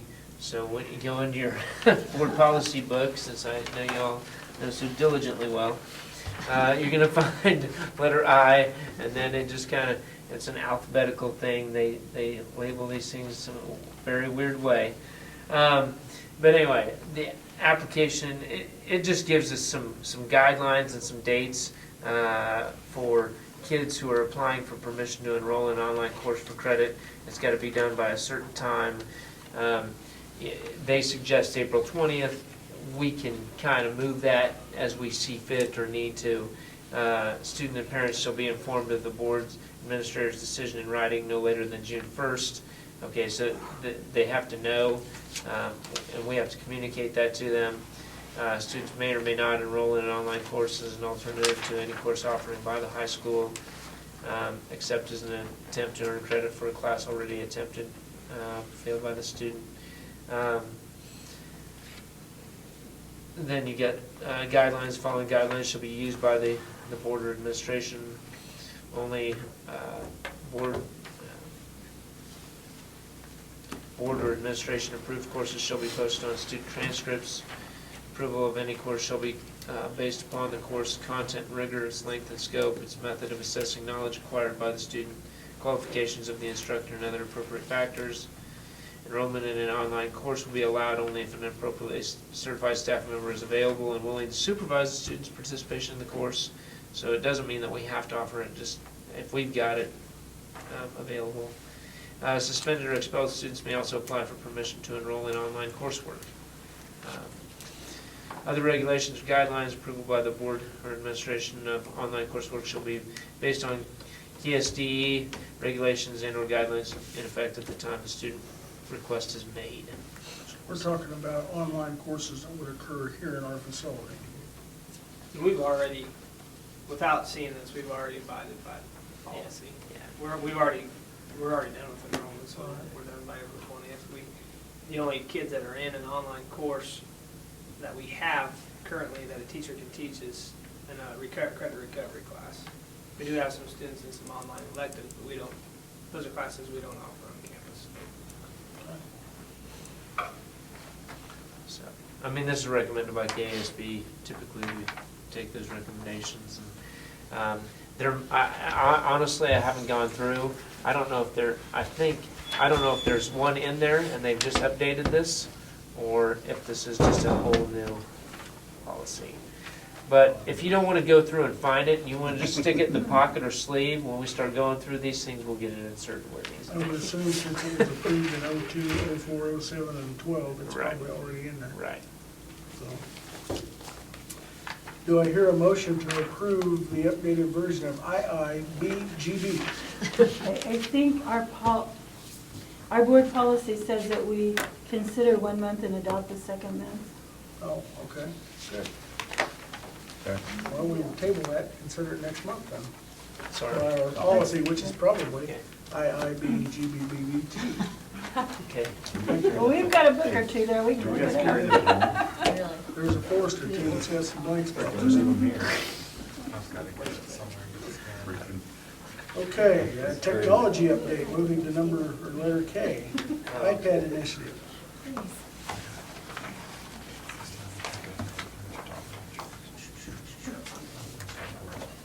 And we'll just couple that into other technology.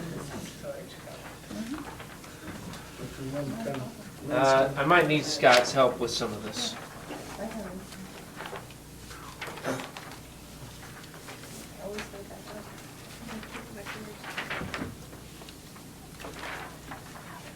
We've talked about doing a lease purchase with the iPads. Here are some numbers of things that we're going to need for next year in order to do that. There may be a little bit of an adjustment here with the 23 iPad Airs for staff. We may do some minis there. We currently have 95 in the high school, and so 100 would cover it. If we would get more enrollment, we may need to, I would think, in September, August, potentially order some more so that we can outfit all those. Obviously, then you got the cases, and then talk about Casper. Right now, what Casper is a mobile device management software. Right now, we're using Meraki. The reason I picked Meraki is because it was free. We're kind of getting what we're paying for with that. It works well in some areas, not so much in others. One of the areas it's lacking is app deployment. It is really good at asset management, so I'll keep it at least for that, tracking. But Casper will allow us, if a teacher requests an app, or if we want to push an app out, say to the high school, we just purchase within Casper, and it's wirelessly sent out to everybody. The other part of this is the teacher lock control on it. We set up a schedule inside the software, so if Mr. Dooley was teaching a 3rd hour English course, he'd pull up his iPad, he would see every student that's enrolled in that hour, and be able to, with the swipe of his hand, either lock one student into an app, or lock the whole class into an app, or lock them into a website. By lock them into an app, describe that. Basically, They can't be. say you wanted to send them all to google.com, but you're up in the front of the room teaching, they could be back there going through another app if they really wanted to. You'd have the ability then to lock them into just that tab. They couldn't go to any other website, or say locked them into. Good idea. I need that at home. I can't think of an app off the top of my head. Whatever your Yeah, topic whatever, of instruction you know, was, you can focus them on that. If you had an app that showed molecules for science, you could lock them into that, so they're not wandering around other places, get distracted, so. Casper does waive for education. There's a $40 per device fee. So they do waive that for us. we just end up paying the $2,800 a year for it, plus the $750 for the one-time install. That would run on a server here at the school. Unlimited number of devices then? I think that's quoted out for 375 So we have devices. plenty of capacity. I didn't see us going much over that. Okay. Keep going down the list? Or? Yeah, Okay. yeah, I'm sorry. Next on the list is the iPrism firewall. That is a cost, basically we were paying for 3 years, getting 1 year free, so it's a 4-year cost on it. Right now we're using SonicWall to do our content filtering. It's not the greatest. SonicWall does do well for its security function. And I'd like to keep it on for that. SonicWall cost is about $400 a year, $500. So I'd like to keep it on for security, but when it comes down to the content filtering, Mr. Bolger and Mr. Dill, this year we've had some issues, especially lately, with YouTube, and I can't segregate staff and students. So any policy I apply affects everybody.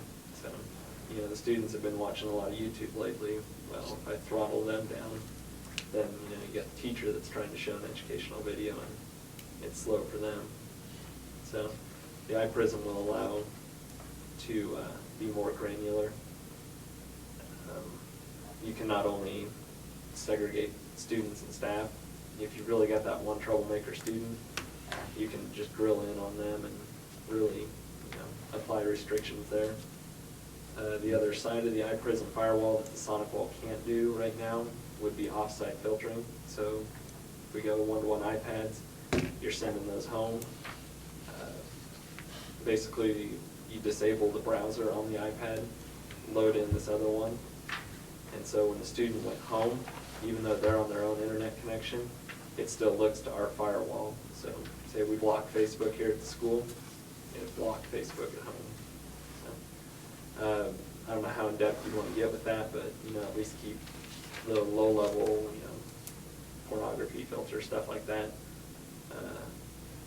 Depending on who you talk to at the state, in order for us to maintain compliance with the Children's Internet Protection Act, all school devices, whether they be hooked to our internet connection or wherever, should be filtered in some manner. So the iPrism would allow us to do that. The Mac Mini with the Promise RAID, basically what that is a Mac Mini server. Right now we have no Apple servers in the environment.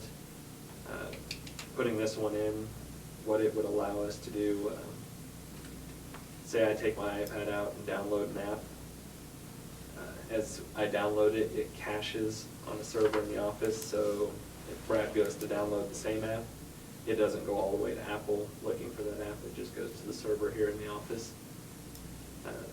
It does the same thing with the Apple updates, which are pretty hefty in size, so especially going one-to-one next year, think about trying to get every student to update their iOS, it would trash our internet for days trying to download that for everybody. So that's the big thing with that Mac Mini, is that all the updates would be cached in the office, so they're not consuming our bandwidth to get out of the building. It would just be on the local network, which we have plenty of speed to handle. The 30 Lenovo desktops. Last year we did the high school computer lab. Talking with Mr. Boldra, we're going to update the business lab across the hallway. The main reason for that is, as of last Tuesday, Windows XP is no longer supported by Microsoft, so that would be moving those to Windows 7. We'd be paying for Windows 8, so that's leaving us room to upgrade even farther down the road. That would get 20 new desktops in there, and then I figured in 10 extra by the time you get our Title I lab figured in there, and various other odds and ends, like machines here, the checkout stand. So, that's pretty close to the same price we paid last year.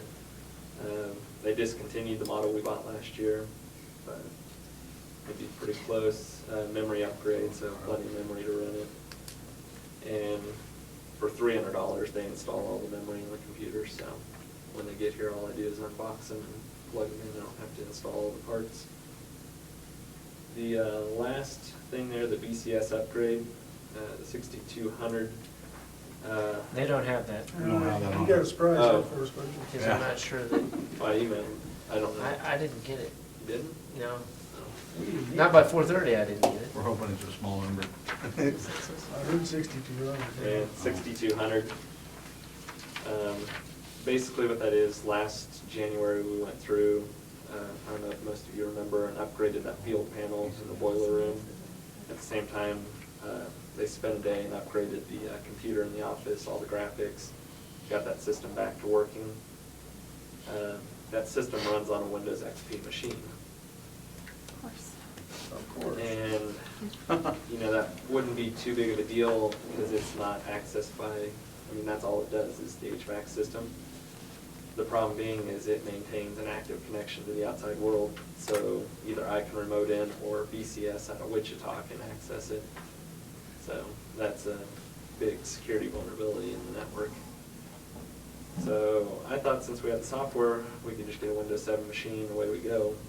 But talking with BCS, the license we have now is 3 versions behind. So we have to upgrade to the most current version as well as buy a new, there's a Sentinel key that goes in the back of the computer. And the one we have now is too old to function with a new one. So it's $300 for the new Sentinel key. What this will do though is it will be installed on the server. It will no longer be dependent on that one lone box. So it'll get into the backups, battery backup, data backup, everything. I talked with Tucker just to get his opinion on it. He said they release about a version a year, and normally it's about $2,000 to upgrade, so they just kind of roll those costs since it's been 3 years since we upgraded. That's where they come up to the $6 grand. So by not upgrading, we haven't saved any. Yeah. The gift that keeps on giving.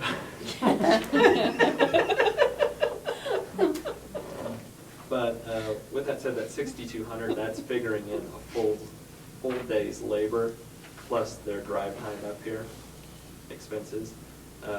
PCS said they would try to work with us, find when they're in the area, so we're not paying for somebody to come clear from Wichita. I guess the other silver lining is since we spent the time and money last January and updated the computer, it shouldn't be a full day. It should only be a couple hours. So this 6,200 is reflective of a full day. So that price could come down. He sounded like they should be able to come in, install the software, and move the data in a couple hours. So this is the worst cost or worst case scenario on that. It's kind of 1/6, 1/2 dozen others that could be considered a maintenance items too, couldn't it? As opposed to even on software, since it runs the HVAC system. Really, the only other comment I can make is the cases. They run about $36 a piece for the iPads. The ones we bought now, we bought for $17. We do have that option of going, you know, with a $17 case. The reason I went with this case design, the Griffin survivors, after talking to a few other schools and RCDW rep, that seems to be a lot of what they're buying. That the survivor case is dust-proof, waterproof, drop-proof, and shock resistant, I guess. So I'm thinking if we're investing, you know, close to 40 grand in iPads, then, and we're sending them off campus, it might be worth the money to invest in a nice case, a screen cover to go around them. Do they have a warranty? I mean, is it protected if it does break, since they're guaranteed, you know? I do not know, but I can find out for sure. The iPads themselves come with a 1-year warranty on it, but I don't think that covers drops on them. We've sent a couple over to ABI and Salina. They've fixed 2 of our iPads with broken screens, and charge, I think, $2.99 a piece to have them fixed. Almost the price of a new one. Wow, There might have been $1.99. I think $2.99 regular cost, $1.99 is. But that one was pretty well caved in, so I mean, they do all the body work to straighten the cases back out. That's kind of everything in a nutshell. In that situation, does the student pay for that? The way the policy's written right now, just the one that we kind of drafted up for the end of the year, they're responsible for the first $100.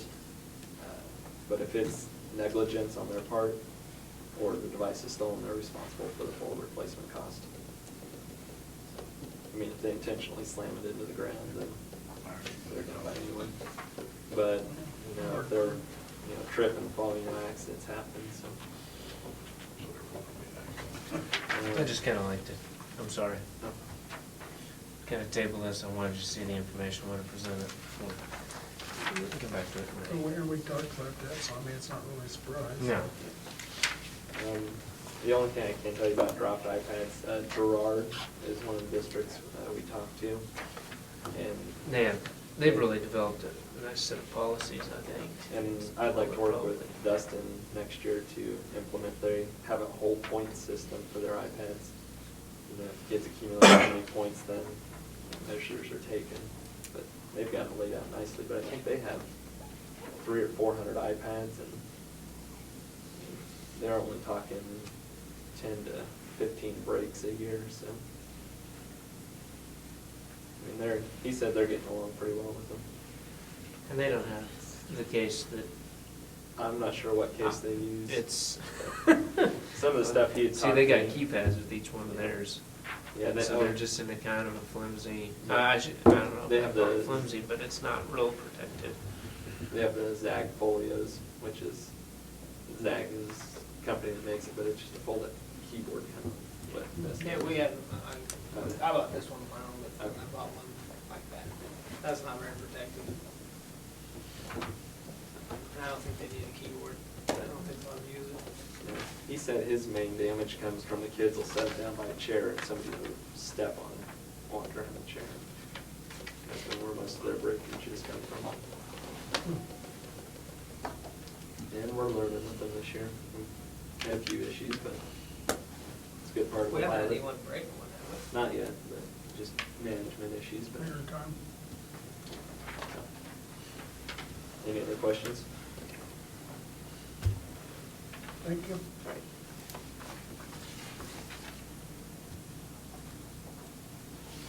Okay, moving on, discuss information presented by Mr. Atkinson related to baseball and softball. He's waiting patiently back there. JWP, though. Should've told you to come at 9:13. When you look at this drawing of what I'm showing you tonight, remember I did not have art, drafting, or any of the above, so just take some of these, pass them around. Bill Solomon didn't provide you that?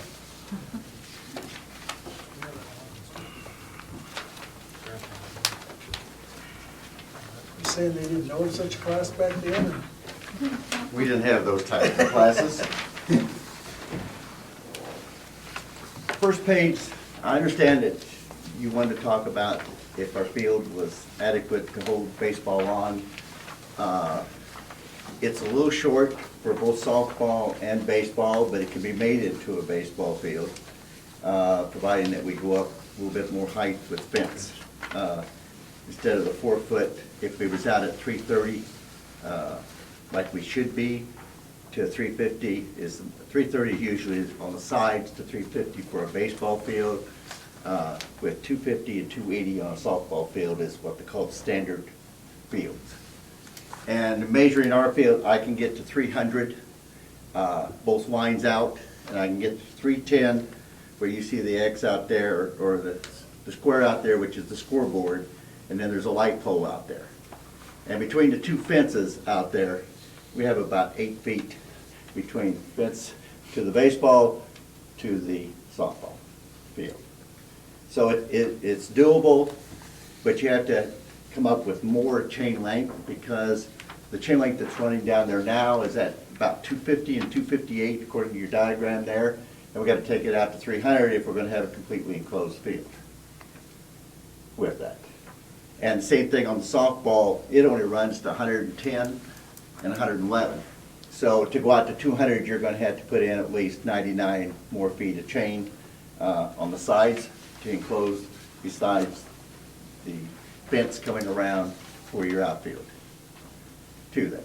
But again, and it can be played. I mean, 290 is not bad, because I know some fields, I coached at Rossville High School. In our field, we had a right field fence that was 20 feet, where we had chain all the way up to 20 feet because it was short, and the others was that. So it's doable with that.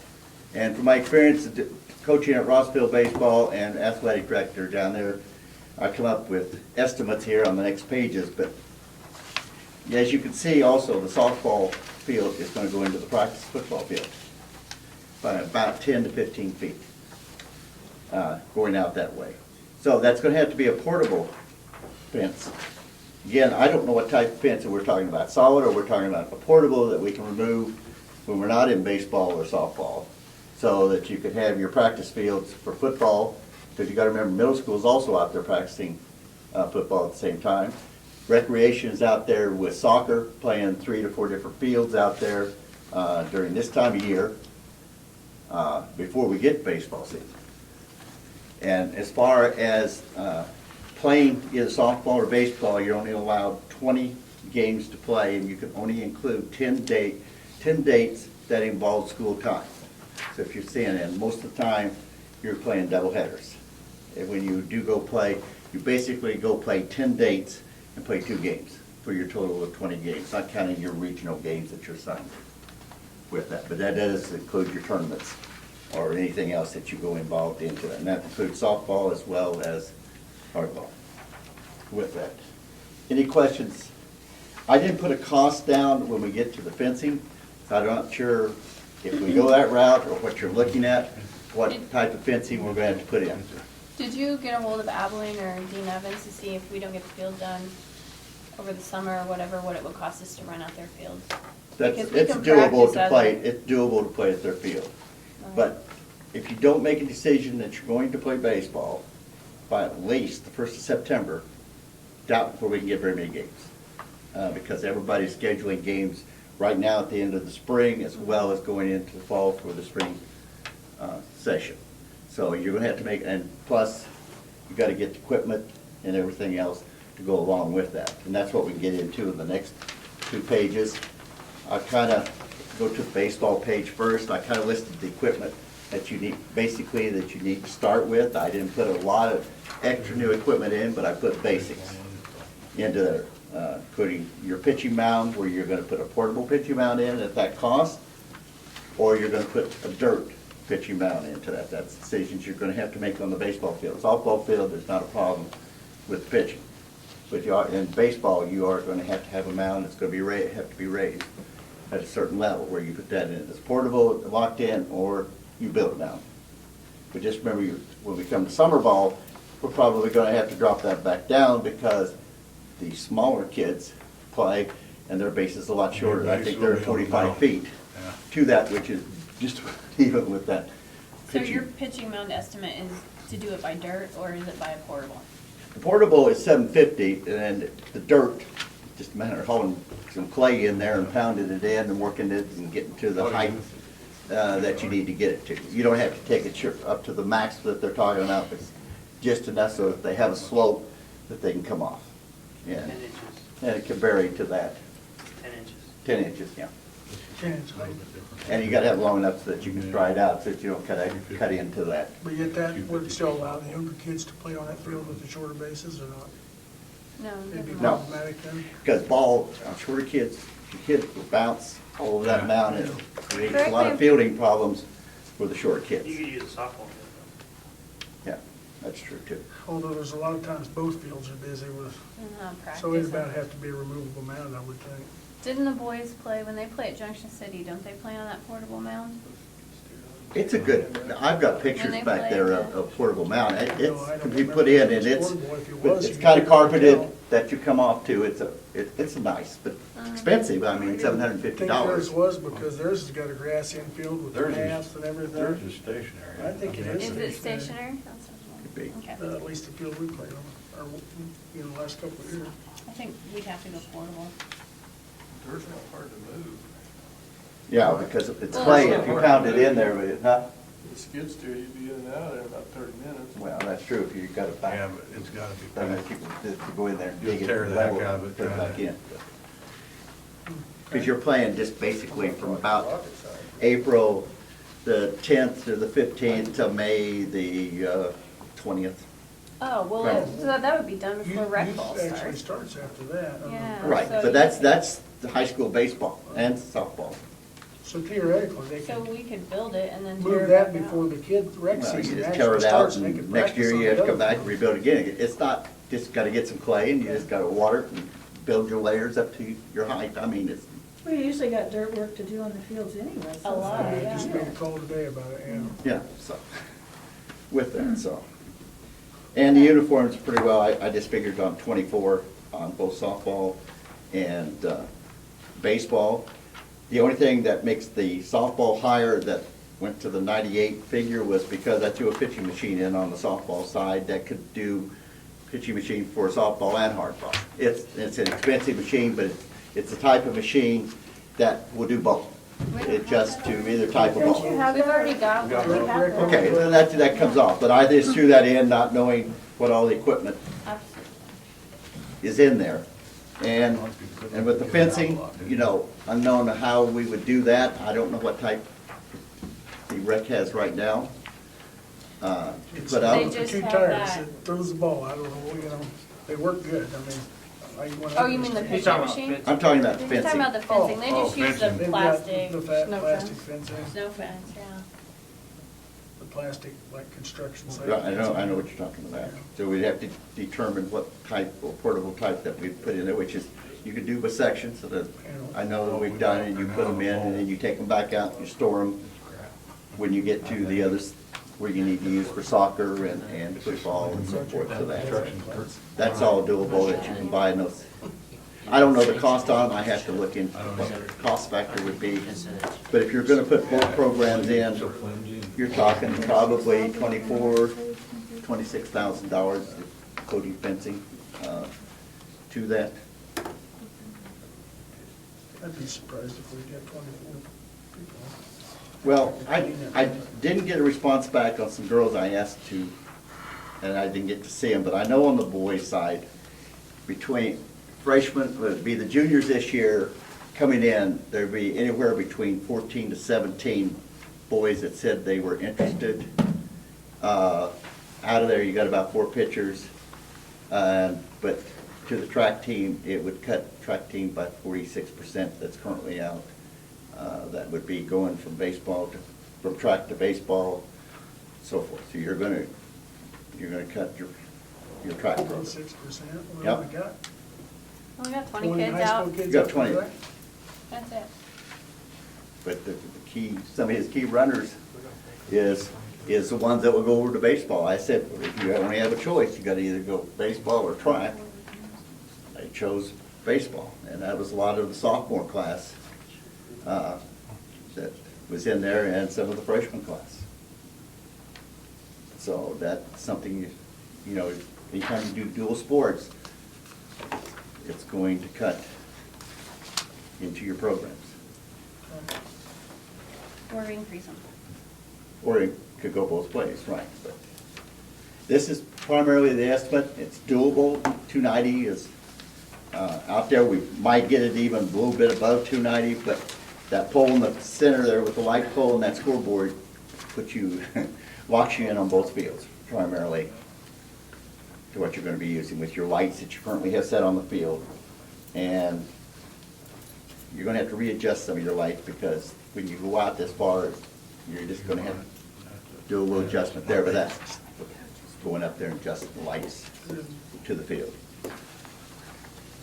Just to make sure everything's lighted that you have in your area. Huh? Well, you always, I didn't even include the coach's salary in there, and that would take probably 2 coaches per group to that. And as far as teams to go play, if you want to know around here, you have to stay within your class. And baseball, in our class, is 3, 2, and 1A. You cannot go out and play a 4A school or 5A school without getting permission from the Kansas State High School Activity Association. So around here, we're talking about Lincoln, Ellsworth, Saline, Southeast Saline, Little River, Mountain Ridge, Inman. Bennington, don't they have a, did you say Bennington? baseball? Yeah, I'm pretty sure they have baseball. Yeah, I checked, what Inman has baseball.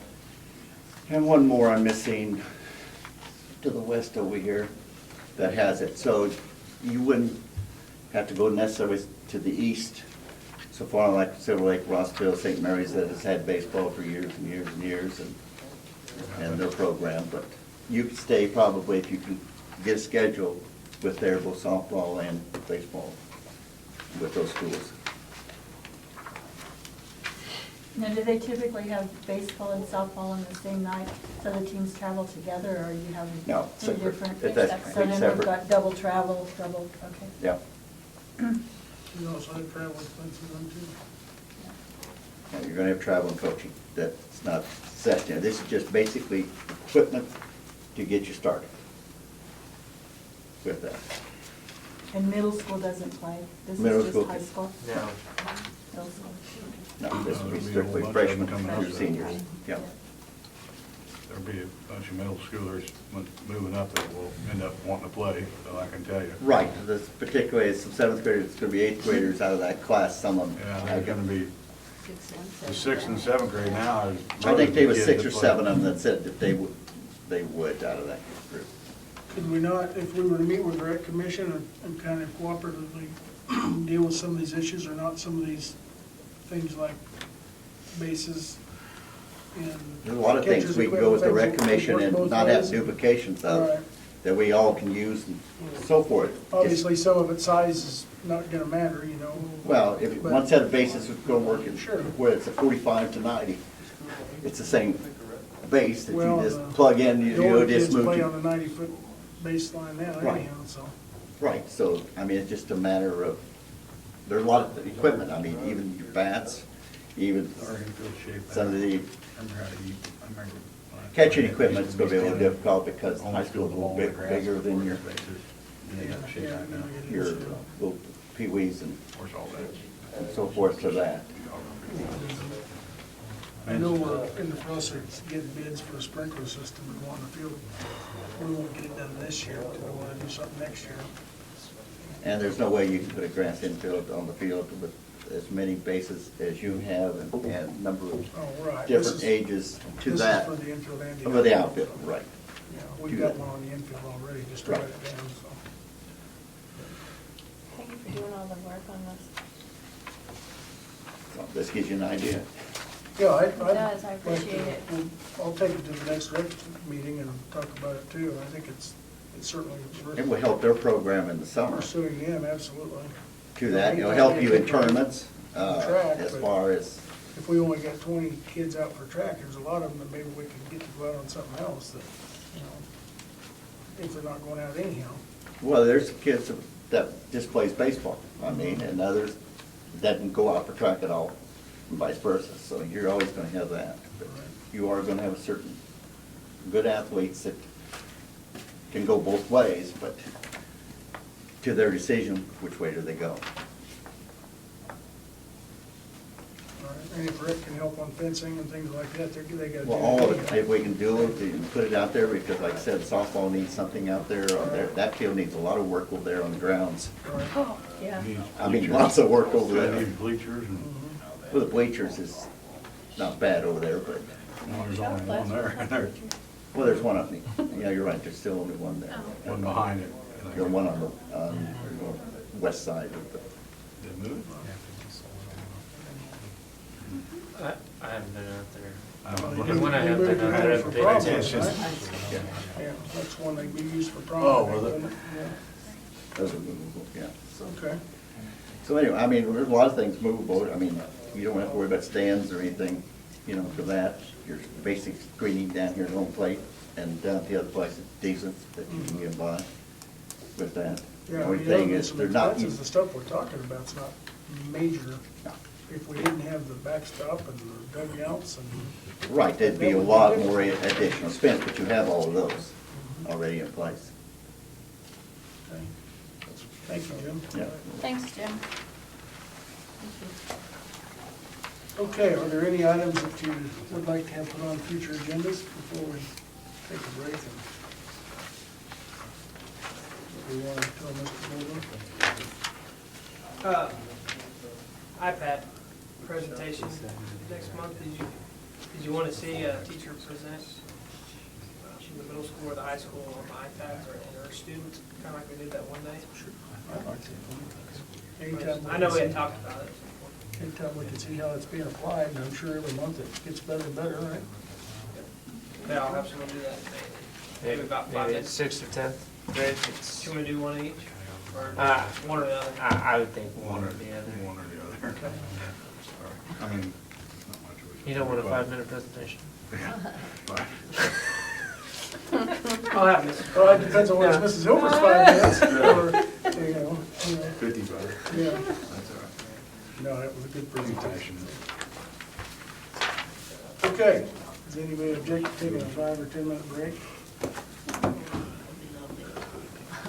I'll make a motion to take a 5-minute break. I'll second. Okay, it's been moved by Jessica, second by Justin to take a 5-minute break at 9:31. All in favor, say aye. Aye. Voted, didn't they? Yeah, you got me. Motion carries. I raised my hand. Made me look like a fool. No, My daughter's I in didn't see it. I'll try to get back in 5 Oh, minutes. no worries. Brad, I gotta run. Gave her the iPad to play on. Yeah. I've got 2 tablets here. Games downloaded on that. No, they are? Oh, I didn't know what they were. Yeah, leave it on the table, I'll take care of it. You see the pizza before? When I got here.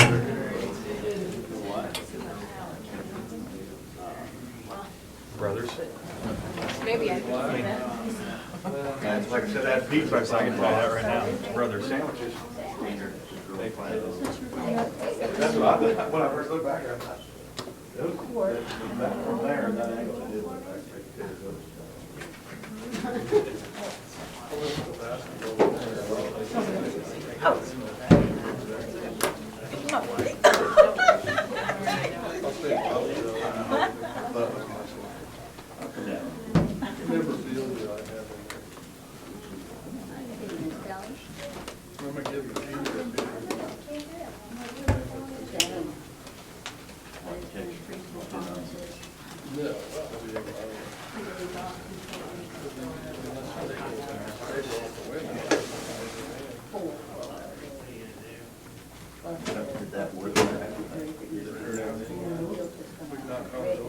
Did you have your trip to Texas? How'd it go? The weather was, it was so windy and rainy. The sun came out one time. Is that the trip that Cormax, were they on your trip? Kept seeing her emails and I thought, oh, I'm back there with Kevin. Yeah, that's the Does he first work there? time. Yeah. When did he start working there? I want to say about 5. Not 5 years, he was building houses. 3 years maybe? Okay, I didn't know that he'd gone. Yeah, I like Randy. He's funny, yeah. Yeah, she's like, ooh. Yeah. He's getting old.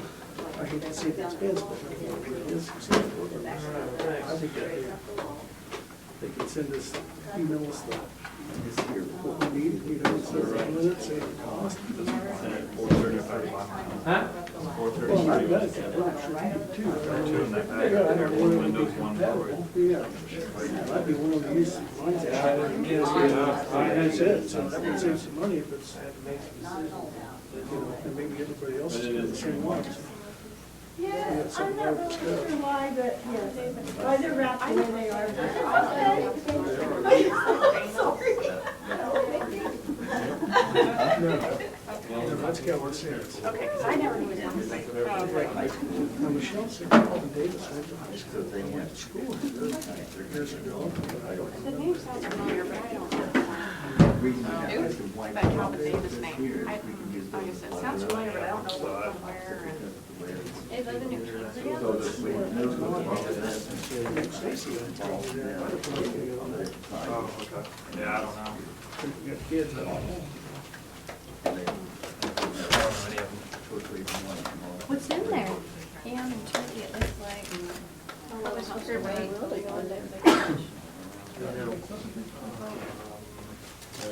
When you run the cereal fibers, you don't remember what you translate, like you have to put in the fiber. And then it takes, I got it. Jeff, I enjoyed your prom pictures, they were pretty. Oh, did you? Yeah. Still think Florida State practice good. That's the only way you're making it work for now. For now, yeah. No way we can't write anybody. What kind of field trip are you looking at? Well, usually at the end of the year, we try, yeah. Yeah, and they've got, they had penguins we went last year. Now they have reptiles, or traveling reptiles. Oh, it's just at Headville, so we can get out there maybe out like 15, 20 minutes. Yeah, it's not so bad. Yeah, it's probably not so bad. But usually,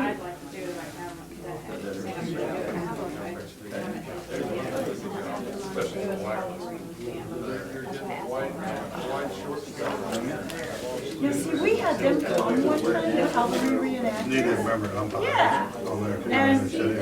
And that was really fun. They put on a whole demonstration. Oh, yeah, okay. Okay, well, they came here to school and did that. Wow. Yeah. Trying to think what they did now. It was before we built. So it's been a while ago. Yeah.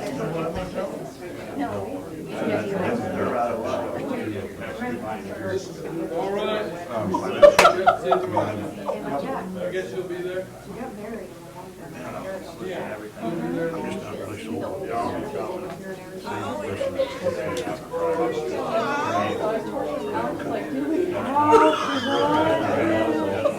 I'll ask him tomorrow about the movies he watched.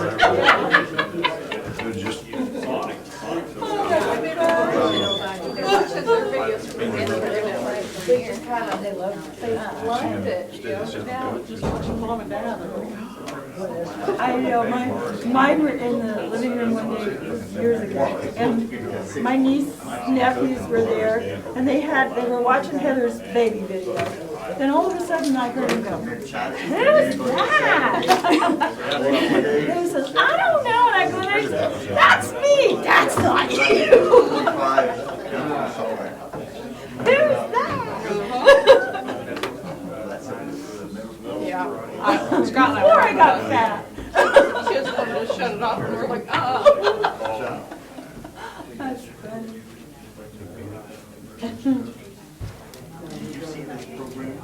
But the little kids, not your kids so much, but like the kindergarten, first grade, second graders, love to play with their phones.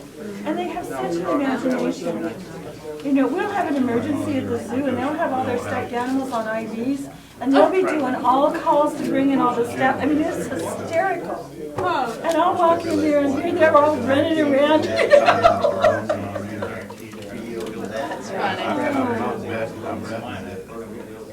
So they do, they love the phones. And they really get into it when you go to that phone museum, that rotary dial, to make that connection and to make all those numbers work. And that is just amazing to them. They just don't get yeah, it. my kids, we have an old one, not hooked up, but they're like, "That is so cool." I was like, "Oh, it's not take forever to call somebody." Yeah, but and then we have to let every one of them do it. You do? Forever to go. But it's fun. I've seen, just show me a couple videos, You didn't go to the football meeting, did you? Oh. Yeah. Even when I sit right there, you know, it's, I know. We're here, my wife screams, set off a fire alarm in our house. You did? My son did, and she couldn't figure out turn it on. And she's texting me, said, call me now. what was it, burning, cooking? Did you get it taken care of? You didn't get my pepper, All right, I'll look at it when I get home. Okay. All right. Good. For an opinion, don't let them.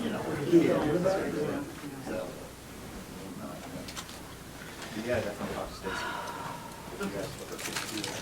Yeah, there's, I'm thinking about finding 7 kids.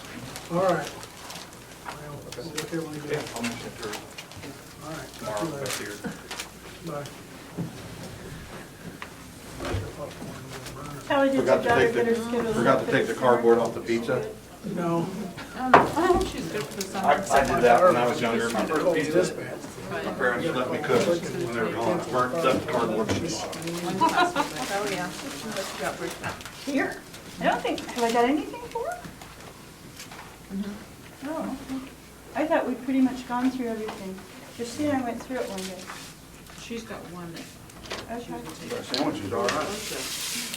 I don't have much to offer. It's a 69 class, that's all I have. Okay, we'll go back into regular session after a brief break. Next item on the agenda is an executive session for non-elected personnel and discuss negotiations. How long do you anticipate we'll need, Mr. Pullman?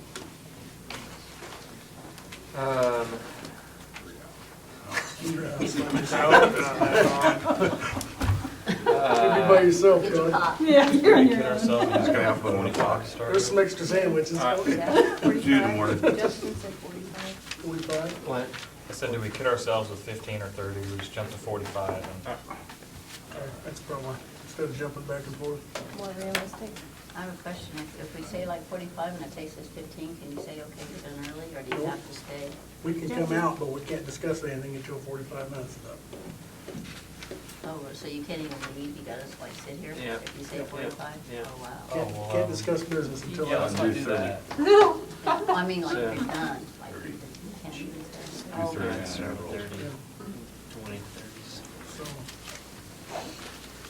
And never mind. well, Who do you want? Thank you, Denise. Who do you want in here? Probably you and Julie, like they have. okay. That'd be fine. Sure, Would you that. like to need a motion? Oh, you probably want to jump too, because you don't talk about it. Yeah. I'll move we go into executive session for a period of 30 minutes to start with, for purposes of non-elected personnel and negotiations, to include Mr. Boulder, Mr. Dooley, and Mr. Atkinson to start with. Second. It's been moved and seconded for a period of 30 minutes. All in favor, say aye. All opposed, motion carries.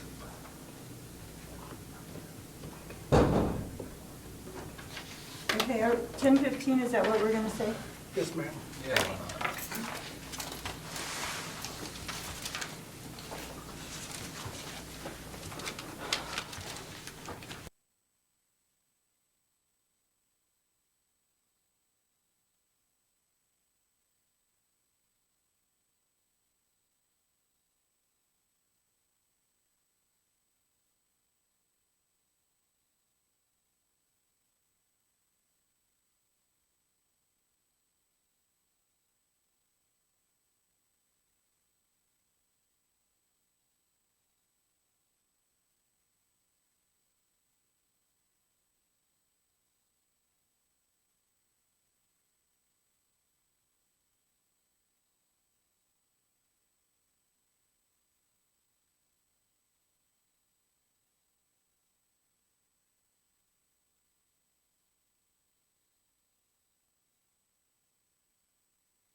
Well, so different. all of a sudden it dawned on me, wait a second. A little bit high. Take it in there.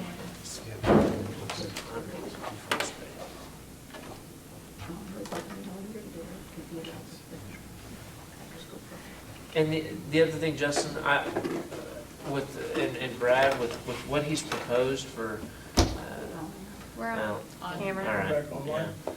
Okay, we're back in session at 11 o'clock after two 30-minute executive sessions and a 15. Is there any other business to come before the board? Please no. Hearing none.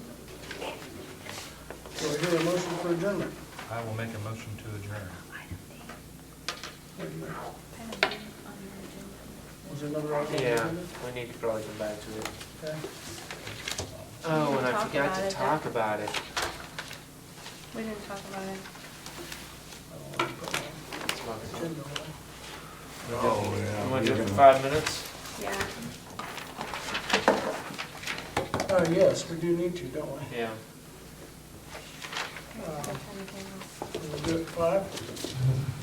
Yeah. Oh, yeah. I move we go back into executive session for a period of 5 minutes. Second. All in favor, say aye.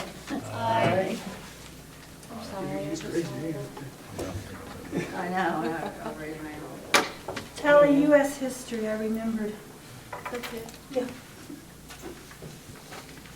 Get a picture for that, too. As long as I have it.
patrol. And it does driving as well. That's a good point.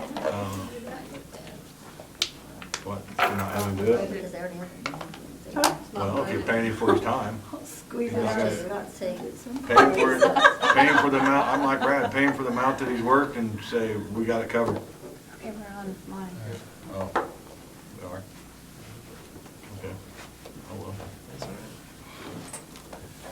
Well, we're back in session after a 5-minute executive session. And we have one last issue to deal with. It has to do with driver's ed. I would make the motion that if Mr. Cross is willing and capable of handling driver's ed, that we give driver's ed to him for this year's school year and totally, and pay the other teacher for what time he's put in at this point. If in fact that's not the case, you can deviate from that as needed. How's that? Okay. I'll second it. It's been moved and seconded. Would you get what I said, Tina? No, but I'll figure it out. All in favor, raise your right hand. Opposed, same sign. Motion carries. Now we'll go back to any other business. I move that we get out of here. I second. Been moved by Justin and seconded by Denise that we adjourn. All in favor, say raise your right hand. And say it. Say. Thank you. We adjourn. And say, raise your hand. And say, raise your right hand, raise your right hand. And next, let's purchase some two-wheelers for these bugs. Yes. Dollies. On my Do we back. leave these board policy I books? thought No, you you could need take to them. take them out. Yeah. Review them. Expect them to be memorized. Yes. Yeah, I went Like to smaller this. ones. I've already read You got the windows, then you got